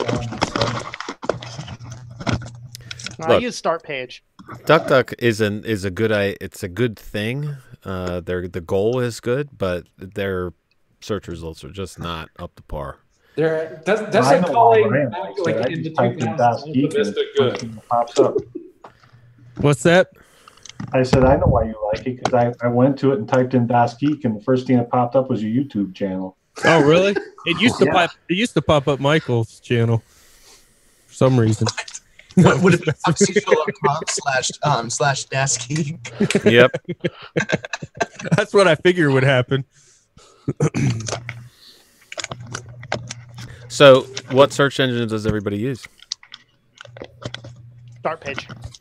Google. Start page. I just use Google. I just use Google. and Start Page sometimes. Okay, I use Google. I mean, Oh yeah, shocking. You just find what you're looking for on Google. I've tried to use DuckDuckGo, and every time I just cannot find what I'm looking for, so I end up going. I don't know how you guys say that. I've done so many comparisons and it pulls the exact same results nearly every time. Just doesn't work for me. Yeah, DuckDuckGo seems to pull results very much like Bing, which frankly are actually better than Google in many places. I remember I was hired to fix 301 redirects for the site. Google searches, use Google because we were trying to do that. And yeah, it gave me some results. I'm like, I may as well check Bing too. Bing found hundreds more pages that were all errors, which was quite shocking to me how good Bing actually was. I just won't use it. I like Chip's comment in the comments there. I use Google because I'm stupid. You know they're spying on you, but you use it anyway. Replace that with Start Page or iXQuick or DuckDuckGo or anything else. Ryan, which one isn't spying on you at this point? True, probably very true. well, with the whole I'll have to try Intel it thing, again. they don't need to. Yeah, the Intel Me, right? Oh, the But whole might have to try DuckDuckGo again. a horse is a horse, of course. Simon, what a talent! That's what I was going to say. Michael, that would be an improvement. Oh, hi, Michael. Another long face.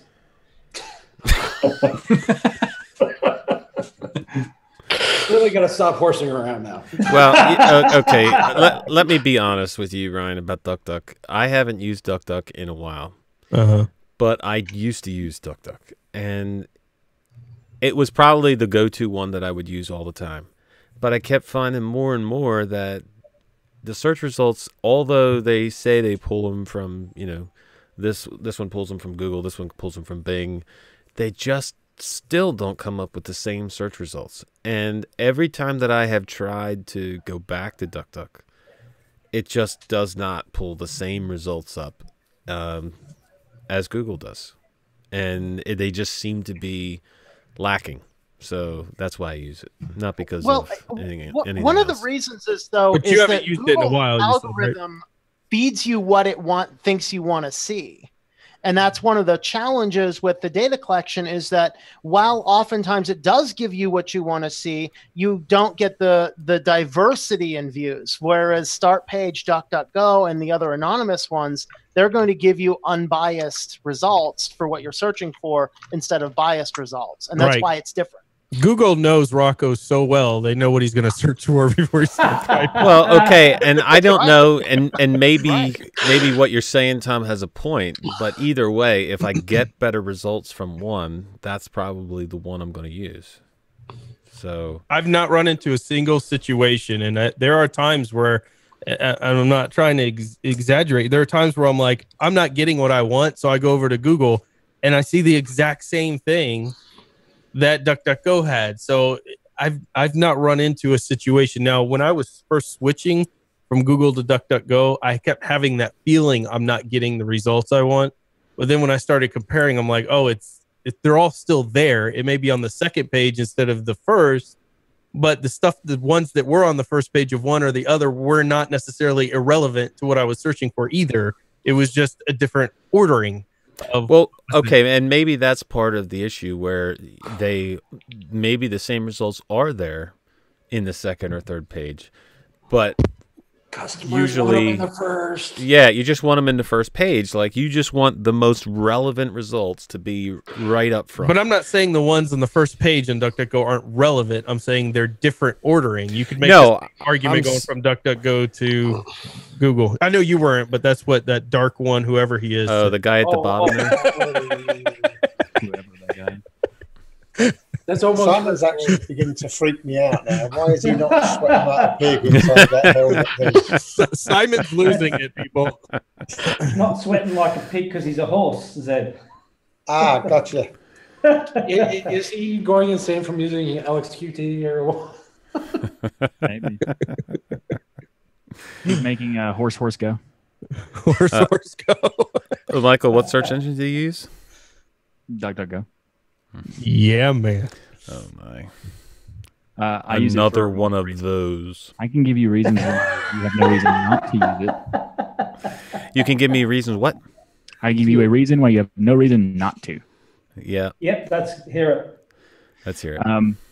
You run a search, and let's say, hey, doesn't have what I want. Yeah.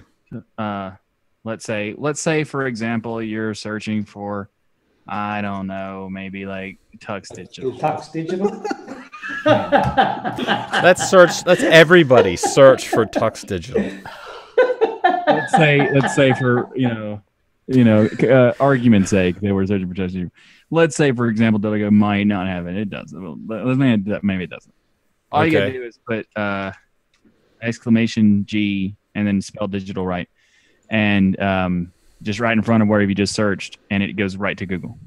But it also goes into the encrypted version of Google, not just regular Google. Wait, so you leave the search term there and just put... You type it in your normal search thing. If it doesn't have what you want and you want to go ahead and say, let's see if Google has it, just type exclamation or bang G space and then leave wherever it was there, and then it just goes to Google and searches for it with the encrypted version. I'll have to try it. And here's another thing. If you set DuckDuckGo as your default search engine, your address bar in whatever browser you use will automatically do that as well. So you can use the bang letter whatever space and then your search, and it goes to wherever you want. Now, if you have DuckDuck as default or what? If you have DuckDuckGo as default, yeah. So you can say bang G space and you go direct to Google. Sorry. Multiple animal stuff now. It's Tux Digital horsing around, apparently. Okay, I'll take it. It's fine with me. But here's what's cool. Now, the Bang system that's like the first introductory to the Bang system. The Bang system is way more powerful. So, for example, let's say you want to, you can type in, if the live chat will actually work. If you type in this and say Bang AW, that searches the Arch Wiki. What's Bang? Exclamation point. Oh, right, okay. Bang is just a slang term for exclamation point for programming. So, because we're lazy and we don't want to say the whole thing. You have to say it out loud before you hit search. Right. Yeah. You have to say it when you're typing it. You do bang AW space, you get enter. But you must say bang when you do it. Michael, Bang. Do a share screen and show the audience then. Oh, it messes up the thing. It messes up the stream. Oh, okay. Not the stream, but the video part of it does. Okay. So I was going to skip that part. But the AW goes to Arch Wiki. You can the AUR goes to the Arch user repository. There's also things like Bang DEB for searching for deb packages. There's various. I think DPKG or PKG, either one of those two, goes to this specific website that just gives you a list of all the different packages for different repos. Like there's a lot of stuff and that's just the Linux stuff. There's tons of Bang W is Wikipedia, so like. There's tons of different things. And if for some reason or another you want to do Bang B, that goes to Bing. So, you might want to use that for some reason. but overall... It has to be your default search engine in order to... Those work regardless. You just go to DuckDuckGo and you just type those in, it works. I'm saying if you have it as your default, your address bar becomes that search and you can just do those commands in your address bar. You don't need to go to DuckDuckGo at all. Okay. So it's like a shortcut system. Right.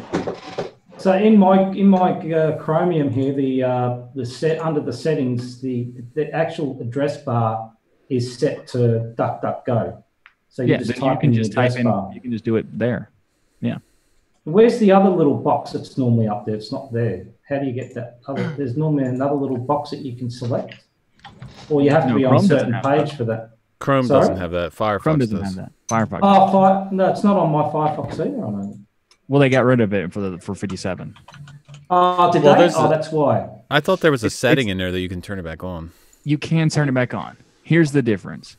Since version like 12, there was no reason for it to exist. The address bar did the exact same thing as the search bar or search field or whatever. The only difference was you could just click a little search box, change which one you search you want to. But now you can set keywords specifically for the search engines, and you don't have to worry about that. So, for example, let's go into why Firefox is awesome. Wouldn't that be fun? Oh, my God. Oh, God, no. I'm just going to give you one example. Ryan, are you still here? I'm here. This is the one time I want people to shut up and listen to Michael. Oh, my God. So, and Zeb's gone. So, here's why it's awesome. Everything I just explained to you in for DuckDuckGo, the Bang system, remove the Bang part, just do any character of any kind. Firefox can do that built into itself. Like you just do it. So you can make custom ones even. So like, for example, when I want to go to Reddit, I don't type in Reddit. I just hit enter and it goes to Reddit. Because I set up an automatic variable. Like it's called a keyword. I call it. It doesn't actually have a name. I call it a custom keyword search bookmark. Because so it doesn't actually have a name. Well, it's because they just added the feature and didn't give it like any branding or anything. So you can do it for literally every bookmark you have. You can create these custom bang systems with your own bookmarks. So you're unlimited to whatever you want. So you can make AW. You could just make G space go to Google and not even do the exclamation point. How do you set that up again? I mean, I maybe you should do a video on it. Yeah, do a video on that. You're right. I will do that in 2017. Sometime. Yep. Maybe 18. This year. No, this year. Maybe 18. I actually meant to explain. I meant to make that video like a year ago. So I'm already behind the norm thing people expect. So whatever. That's the same thing with the different tabs too. You were talking about making a video on that too, where they could do the different tabs, opening up. I'm gonna do that too. A lot of videos coming, Joe. Yep. A lot of videos. Bunch of videos that are Firefox, that are also not Firefox. That, like, for example, Hannah Montana's coming. Yeah, right. Sometime. But like when he gets to $100 a month on Patreon, that's one of his goals for only $1 a month. Only $1 a month. Right. Right. Right. How many of us will be drawing Social Security by the time they get out here? No. Wait.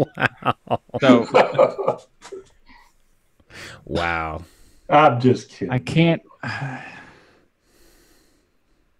It is. Okay. I am slow. I admit that, but you're good. You're awesome. Quality. Did somebody sound clip that? Quantity. It's on YouTube now. You can't get rid of it. All right, so I've done a few searches on DuckDuckGo, and it's pretty much finding everything, which it never used to be like that, I must say. But now it's quite good. Get more bang for your duck. Get more bang for your duck. Yes. That's what Ski said in the chat. I like it. All right. Well, maybe I'll have to give DuckDuckGo another try, but it's never had this. I won't say it's never, but it wasn't keeping up with Google as far as what the results were. Right up front. It's never going to. It's never going to be as good. Like, I use it for a couple reasons. One, it's got the dark theme. That's nice. Two, it's got the bang system. That's nice too. Three, it's got most of what I want. Typically, it almost always does. When it comes to code, DuckDuckGo is the best. Like, I'll just search for some random code thing I'm thinking of. Like how to use sed to output a line into a HTML file or something, like whatever. And when you search it in DuckDuckGo or in Google, it will say, here's a bunch of links. Good luck. DuckDuckGo says, here's the most accurate to what you're searching, and here's a snippet that will help you. Like, that kind of thing is awesome. What does everyone use as a homepage? Just the tiles. I have no homepage. Just the tiles? Yeah, actually on Firefox, I leave the Mate page up. So it's the Mate search page that comes up.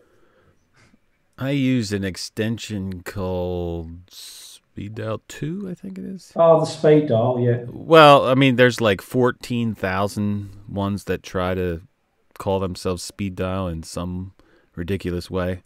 But Yeah. I think this is Speed Dial 2 specifically. What do you like about it? The fact that I can set up different categories in tabs of thumbnail pages that update regularly or intervals that I set. And I can sync that. And when I'm on another computer, I can just sign in and they'll come back. That's cool. I haven't seen anything like that. I mean, I rarely use a homepage, so I have no idea. So, like, the one I land on has 16 thumbnails, and the top 4 are like the YouTube channel, the live section of it, and Google Docs for Destination Linux, and stuff I use for Destination Linux. But like I said, these thumbnails update every so often, and they're actual thumbnails. Like, a lot of them that you get are they'll only grab like part of the screen, or like they'll grab it too quickly and you only get like nothing will actually be there if the page doesn't load fast enough. Yeah, or maybe like the fav icon or something. Yeah, it's. I've tried a ton of different speed dial ones, and this seems to be the best. And like I said, you can set different categories. So I got like 10 different categories as far as different pages of thumbnails. It's almost like a mini bookmarks, a visual bookmarks basically.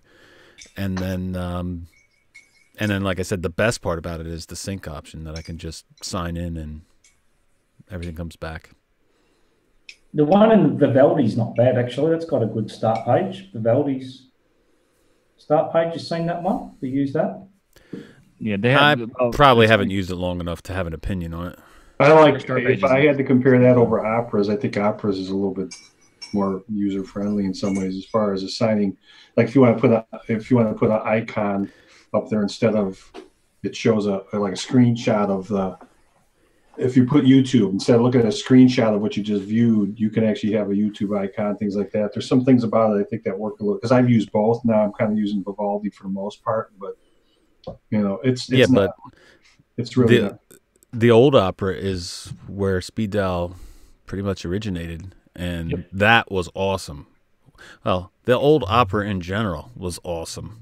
Right. From the Magic Wand on down to, I mean, they thought of things before anybody else did. They put them in before anybody else did. It was awesome. Well, the problem is they're all Chrome. They're all basically Chrome based now. When you look at them, you go in the settings. Well, that died. I mean, that whole browser died basically. Yeah. Well, I mean, and also one of the things I liked about Opera is that a lot of features that Firefox had, Opera also used to have. One including the keyboard the bookmark keyword shortcut searching stuff. It also had that. And I almost switched to Opera one time, and then they were like announcing they were going to go to Chrome. I was like, okay, back to Firefox. Yeah, it was a shame when they did that. Which is too bad because the Presto engine was actually pretty good. Yeah. At the time, I thought it was better than any of them. So. Yeah, it was actually Opera was good, and then unfortunately they sold the company out, and people who bought it don't know what they're doing, and that's why Vivaldi was made.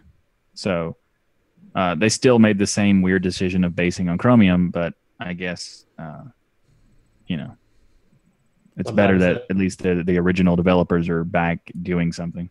The sad part about Firefox, as much as the new one is really nice, when you're running a dark theme, and as an example, I was having an issue logging into my hosting account last night, so I went in there and I thought, well, I was opening in Chrome, and they wanted me to open up another browser to kind of go in and check another account, and I couldn't see my profile name up there or whatever. There was everything I wanted to see as far as icons, this, that, whatever, and then my login stuff wasn't there until finally I clicked. I could see the a change to, like, there was a link that I highlighted over it, and it's white text. Mm-hmm. So with if you're running a dark theme, it still has this white text that doesn't show up. That's it. And I know we talked about this a while back.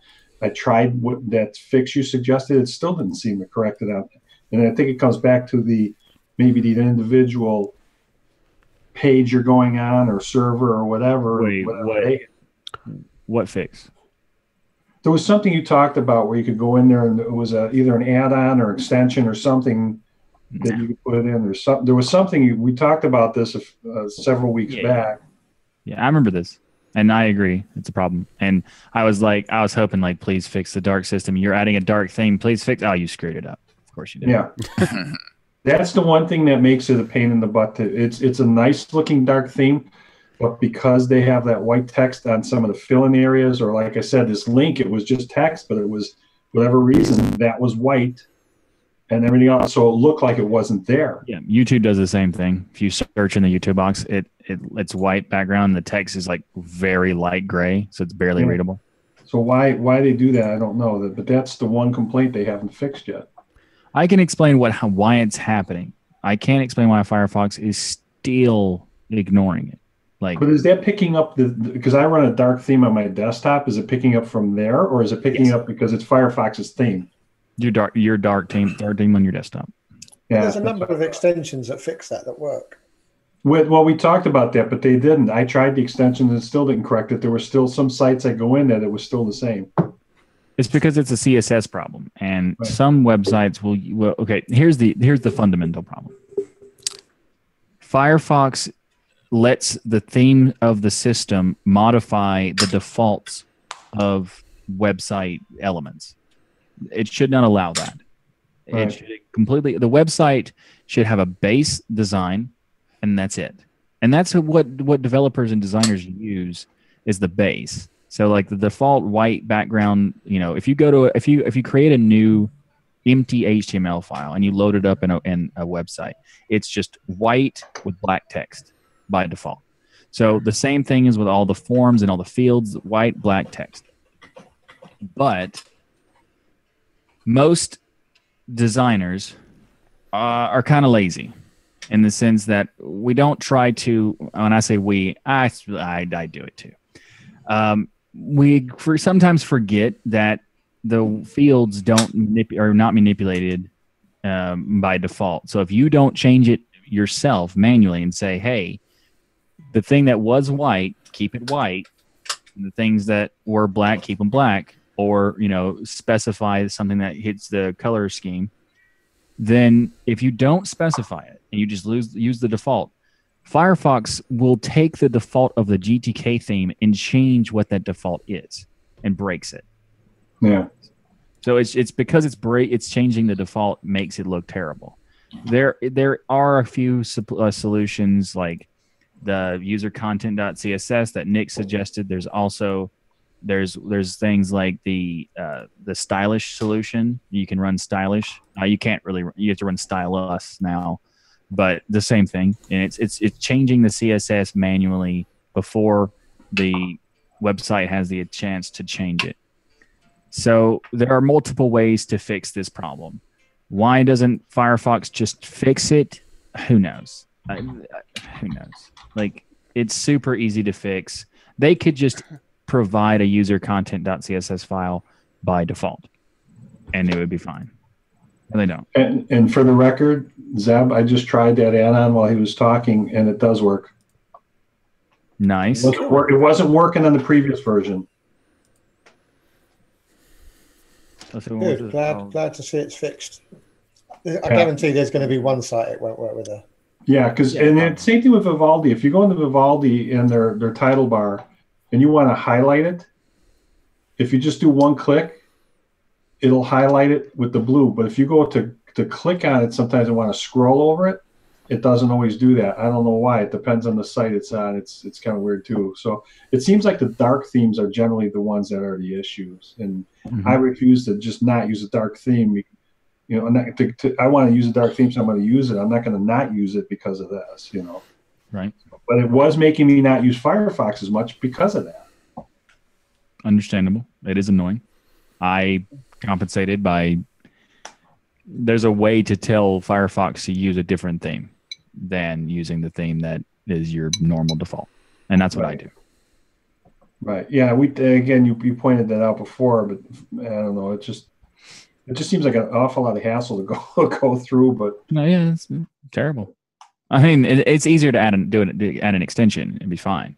Like, that's fine. If that solves it, then fantastic. That's going in the video. But well, let's see if it works out. Like Netflix was a classic example of it. That was the same issue. It'll be interesting to see if that does the same thing again. See, that's working fine now too. It changed it. It just started typing. Do you use Reddit? Zeb, you demand. Yeah, but see that extension, and I don't know if that's the same extension that he suggested a few weeks ago, and in the previous versions it didn't work. Yet it could be the fact that you're using 57 and it's 57 now. It's implemented differently. It's possible because there's a whole new theming system with Photon. Yeah, that would have been the same link I've used before because that's the one I always use. Yeah, and it didn't seem to work for me in previous versions. Right. Yeah. I was just saying it's because I don't know. Hmm. It might be because it's a different the entire element of how Firefox works is totally different now. They dropped Zool, so like the Photon system is way different. So it could be that maybe they improved that. Well, they're making strides in the right direction. Unfortunately, it's just taking them a while to get there.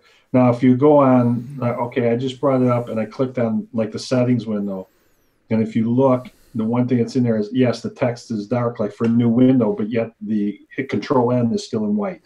I could see it, but it's still there in white. Is it horrible? No, it's not the worst thing in the world. But then as soon as you scroll over it, everything turns white with a gray background.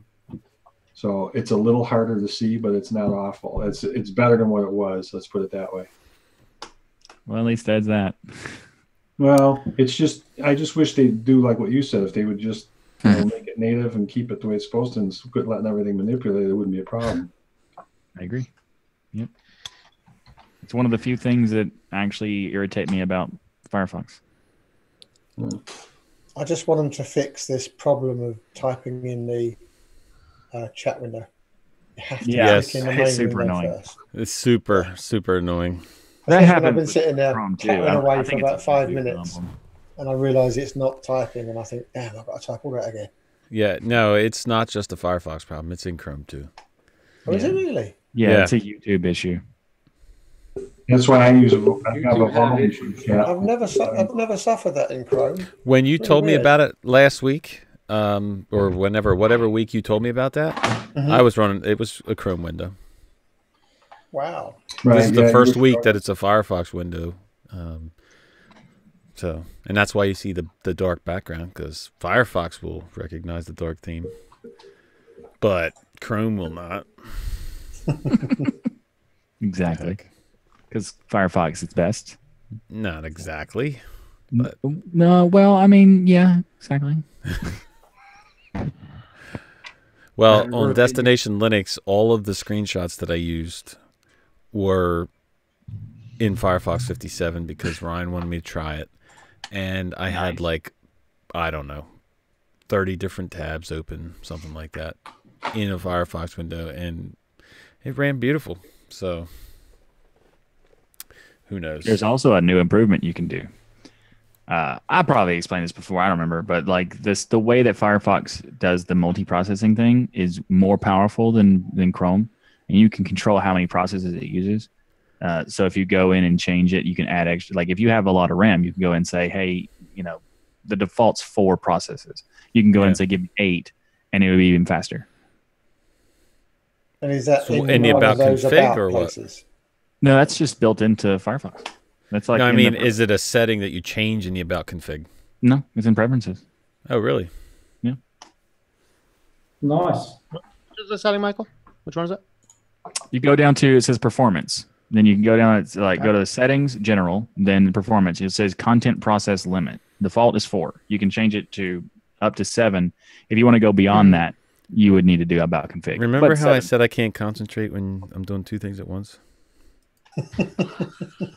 Where's this thing at? Slowly. It's under So, performance. Go to settings or Yep. preferences or whatever. Yep. Then general. Then scroll General. down. You'll see performance options. And then one of those, it'll say content process limit. By default, it's Mine 4. just says use recommended performance settings. You got to Yeah, uncheck that's- that. Uncheck it. Right, Set uncheck that, be a yeah. drop down. Oh, I see. Right. I forgot to do that. I always had. I've had it all for. Oh, nice. I forgot. So I can set it up to 7. Right, Yeah, but if you because check if that, you use wanna go beyond recommended, that. put it back to 4 by default. Yeah, you can actually make it more if you want. If you want to go to about config, you can change it even more. But 7 is typically enough. Because basically what you're doing is instead of having a single process for every tab, you're spreading it across these many processes. So you can have you can be more efficient with your resources while still having a lot of tabs and a lot of responsiveness for them. That's why I like the Firefox method way better. If it kills my machine, I'll let you know. It will not. Okay. I will not make that promise, but it will not. And watch it does. It won't. No promises. No promises. Won't kill the machine, it'll just kill the stream.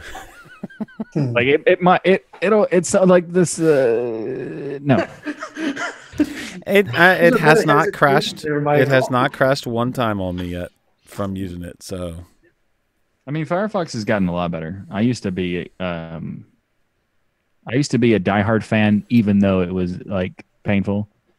Now, Firefox 4. 4.5 was the best, sir. Thank you. Oh, sorry. I concur. I mean, I like the old versions, but I got to say that this new Quantum is absolutely rocking. I mean, it's good. Yeah, I like Quantum. I also like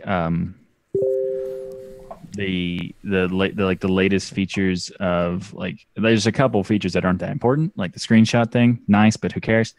But like the container tab features, the new extension systems, the fact that you can port Chrome extensions to Firefox, that's fantastic. I've already like installed like 7 that are exactly that.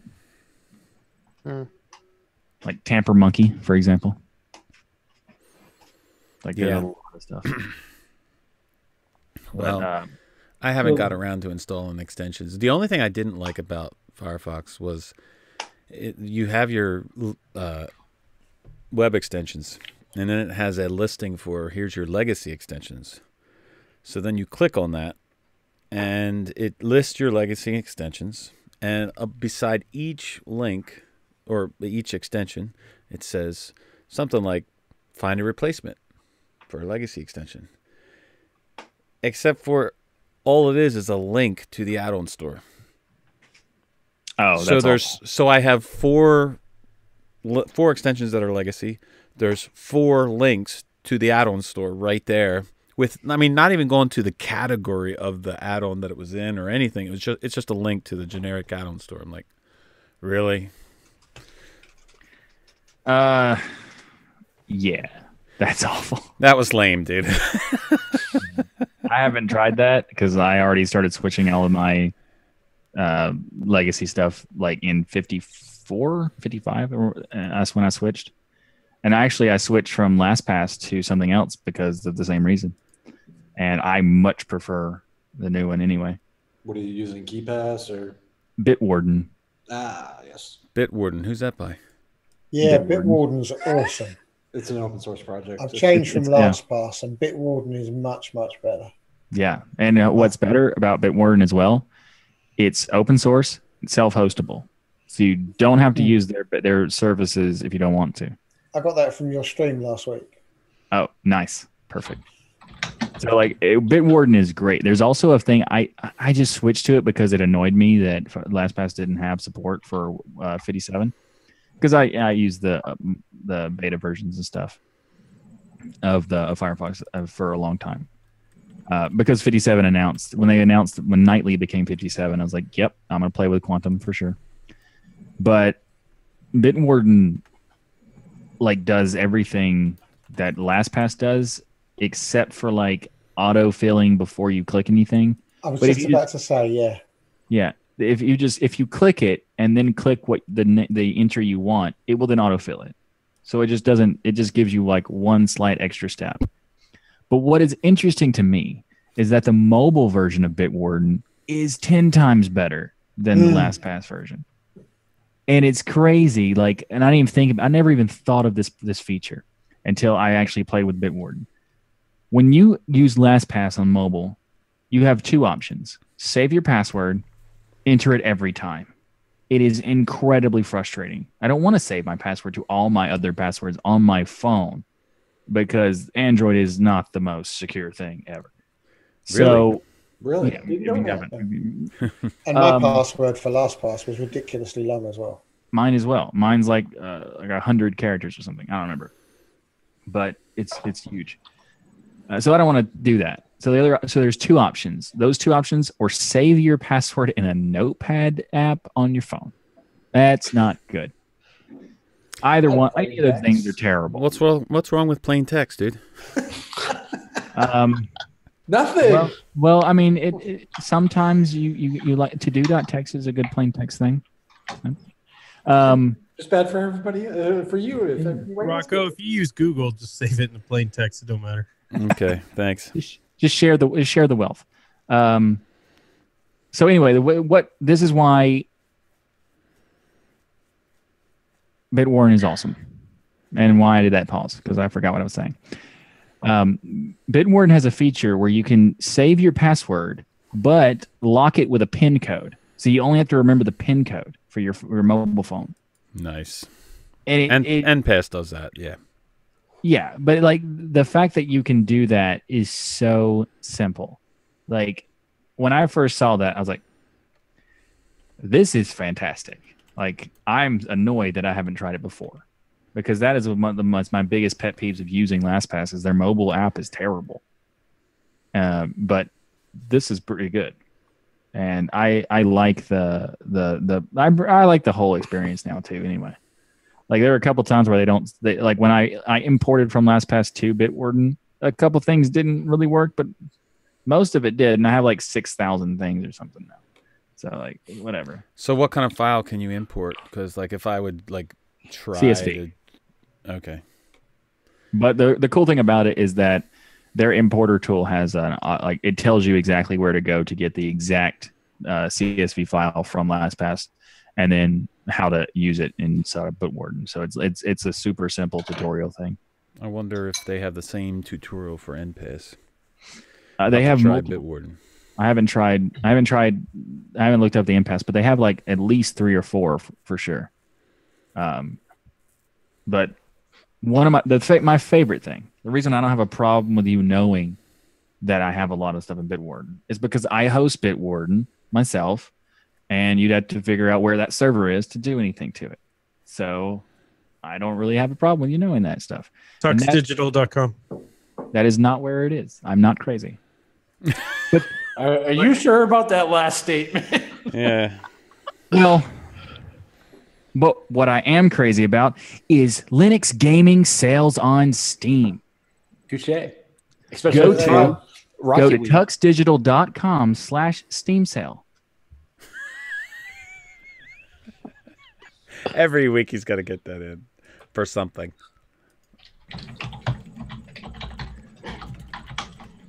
Everybody's typing it in. Right This is now. actually useful. No, actually, I'm looking for something else. What's up with that? It's what? The page takes 15 seconds to load. Not on Firefox 57, it doesn't. Right. Oh, I'm on Firefox 57 right now. It does. Mine was super fast, and I don't control how fast Steam loads. Mine loaded fine. So what this does is basically it's a plug, but it's not really, because this link doesn't do anything for me, except it just makes it easier to find this thing, because this page is like has a really long URL where you have to put the variables, the Really get long variables for the Steam search. So what this does is just goes to the special section and then says only give me Linux results. So you just type in the Steam sale for like tuxdigital.com/Steam sale, and it goes right to that page. That's just so it's easy to remember. And I also was looking. Why would you exclude Windows from here? I thought Linux was free and open. It is free and open, but I don't care. No Tux. Freedom. No right? Actually, I don't really have a problem with people using Windows, but I'm not going to promote it. So, except for when Battlefront 2 comes out and people hate on it, and it's hilarious. Then I'll tell, hey, you should check out these videos on this Windows game where people hate it. Then you can look at all these Linux games that actually work.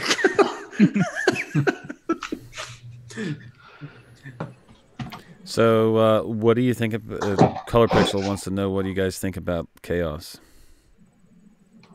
It's a bit chaotic. It's too restrictive for me. It's very locked down to KDE, like very locked down to their repositories. I think it's interesting, and it's an interesting take, but I mean that's about it. It's like the core concepts of what they're looking to do is more interesting to me than what they're actually doing. Yeah, I think Chaos has a lot of potential. I think it's cool, and Plasma is the best, naturally, but it is limited, and they do limit it on purpose. I guess that's fine. So it's not for everybody, and if you only need like the KDE stack or Qt stack stuff, then you're good. Anything else, SOL. It's problematic.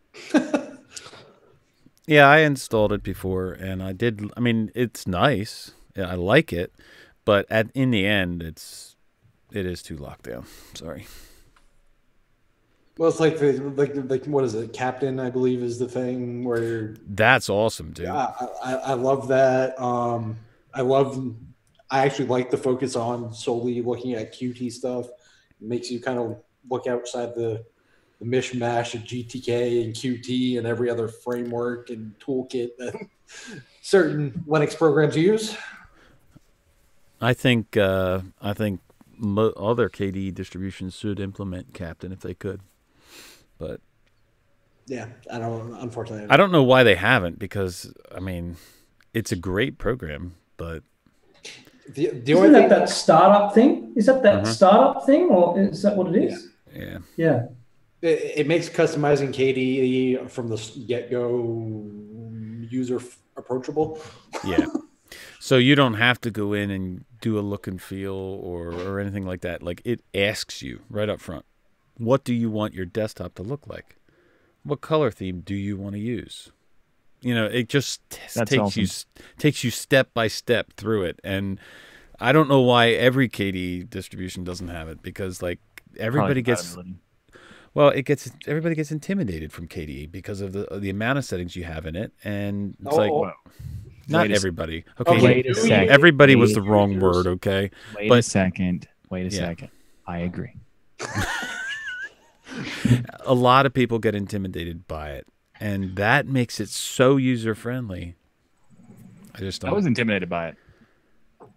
I'm actually very impressed with the Ubuntu Budgie welcome screen. It is quite good, and that does have some pre-selected themes in that too, which is quite interesting. That's cool. Very impressive, actually. Yeah, I agree. The Budgie welcome screen has gotten way better, better. Agreed. There's I like the fact that those welcome screens are being made. Like Ubuntu Monte started doing it, and then like every distro had one. And it's like, yes, you should have already had one 10 years ago. So good job. Well, yeah, a welcome screen is okay, but only if it is helpful. I mean, there are welcome screens that are just links to somewhere, and that doesn't do anything. So, and there was I don't know if it still does it. Do what? First boot up of Mint. Links. Oh. Yeah, I was thinking of that too. I was specifically thinking of Mint. It's like wow, here's a window that's worthless. Yeah, that's it. It's worthless. If you have questions here, go to our forum. No, that's not how this works. All right, guys. I finished everything. There's even the software. See you, Tom. Yeah. See you, Tom. All right. Give a final word. It is 12:32. Yeah, Tom. What is your last word, Tom? Oh, final word. Final word. I hit 5,000 subs, so that's nice. Cool. That's awesome. Congratulations. Nice. Well, good landmark. So. That is a good landmark. Folks. See you, brother. We will chat with y'all guys later. LibreOffice too is another example. You want to get people to use Linux, you want people to use the software, and yet every time I recommend LibreOffice to somebody who wants to get away from Microsoft suites or whatever, or try to find something that's a different alternative, I have to explain to them that you have to go in and change the format to save as a Word, 97, 2003 format. Because the biggest problem they complain about is they said, well, I tried that. Or I tried OpenOffice before, and I sent a document to my boss, and they said I have to go get Microsoft because it doesn't work. Well, that's because they don't know you got to save the format. Yeah, and but you can't. So why would you can go into LibreOffice and set it as a default? Well, I know that's what I'm saying. I have to explain that to people that you have to go in and change that. So what is really from the open source world, if you're doing it amongst each other and that same thing, it's great. But the reality of it is most people are going to want to use that, are still going to want to converse with people who are using Microsoft products. So why not just have it by default that way, unless that's a contradiction for the open. One thing. Go ahead. The compatibility with Microsoft has nothing to do with the open formats. Microsoft Office has open formats since 2007. All of them work. No problem. The issue is the reverse. Having the DocX and the XLS or XSLS, whatever. all of these, those are problematic, like massively. They constantly are improving, but every time they make a new version of Office, they try to break LibreOffice. So LibreOffice has to deal with all kinds of stuff. But the ODF, ODS, ODT, all that stuff also works in Microsoft Office. Well, I've just heard it way too many times that people say their employer or whoever needs to open it can't get it to open, and there's obviously some. Yeah, if they're running like a version. Yeah, there are some formatting issues sometimes when you format documents a certain way that it won't open right or correctly in. Yeah, Microsoft. And it's also probably a thing where, Microsoft's purposely making it broken, so we're like, hey, don't use this broken format. Yeah. Microsoft intentionally breaks stuff. No. But you wouldn't really want like somebody like LibreOffice to by default save it as the doc. Right. I don't know. Yeah. I would want at least put, I guess, something out there in, whether it's I don't want to say a splash screen, but an about or whatever, some kind of an easy, quick config, like maybe a welcome screen. Hey, a welcome screen to LibreOffice. Yeah, there you go. And on that welcome screen, you say, here, would you like to use doc or ODS stuff? Or would you also, here's another option, use the ribbon design or the old thing that you might not want. Well, if you bring up the primary LibreOffice window that gives you the choices of the different programs to run, they could very well just put it on there too if they wanted to. This is the type of format or whatever. I don't know. I just think somewhere along the line, and I don't mean this disrespectfully, but people, and I've been guilty of myself, you get lazy with not reading things or taking the time to learn something. It's funny how many people will do something and say, well, how do I do this? Say, I have 2 words for you, help menu. Because even myself, I get guilty of it sometimes where I don't go to that, And I've been doing this stuff a long time. RTFM. Huh? RTFM. Pretty much what you're saying, RTFM. All right, so it is 12:30, so it is pumpkin time. Pumpkin time. Speaking of pumpkin, where was our pumpkin girl tonight? I don't know. I don't know where she went. But everybody gets the last word. Pete. Almost are working on switching my cohort at work over to Linux. Nice. On his work computer. How far along are you? We ran out of time to install last Friday. Oh, so you're even at the install stage. Nice. Yeah. Oh, nice. Michael. Destination Linux. Yes. Nice. Joe? Well, the only thing I could say is, like, today I gave an organization that I used to be part of a long time ago as a volunteer. She chose for her specific duties of one program, but I also gave her a Linux machine too, all set up for her, trying to eventually convert her. So the point is you want people to get on Linux, take the time to teach them and show them. Good one. Zeb? Yep. Catch Destination Linux this week. Double bubble. Nice. Simon? Come on. You got something? Put the face back on. Alex QT. Go install that. Okay. Matt? I'm using Unity. Nice. Ryan? Go to tuxdigital.com/dosky. Yeah. Nice. Shane, last word, brother. Use GNOME. Yes, I love it. I love this guy. You got to come back, Shane. I need to have another. Oh yeah, another last word. GNOME. GNOME. Colin? Try a bunch of budgie. I'm enjoying it. It's nice. Nice. Well, as Scrap plays us out, I'm going to say tuxdigital.com/Big Daddy Linux. Also a thing. Those are real links, people. Those are real links. Try them. Also, tuxdigital.com/PCTLC. There you go. It's a wonder he hasn't got tuxdigital.com DuckDuckGo search. Don't give him any ideas, okay? He's just setting that up. Scrap, you just gonna play us out, or you gonna have a last word? I'm just having fun tonight, guys. Okay. I'm just back here doing this thing. Just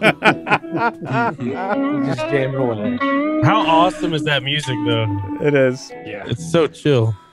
It is good, All right. but I've got to go, everyone. So catch you all later. Bye bye. All right, Jeds. We will catch you all later. Look, Mom, no hands.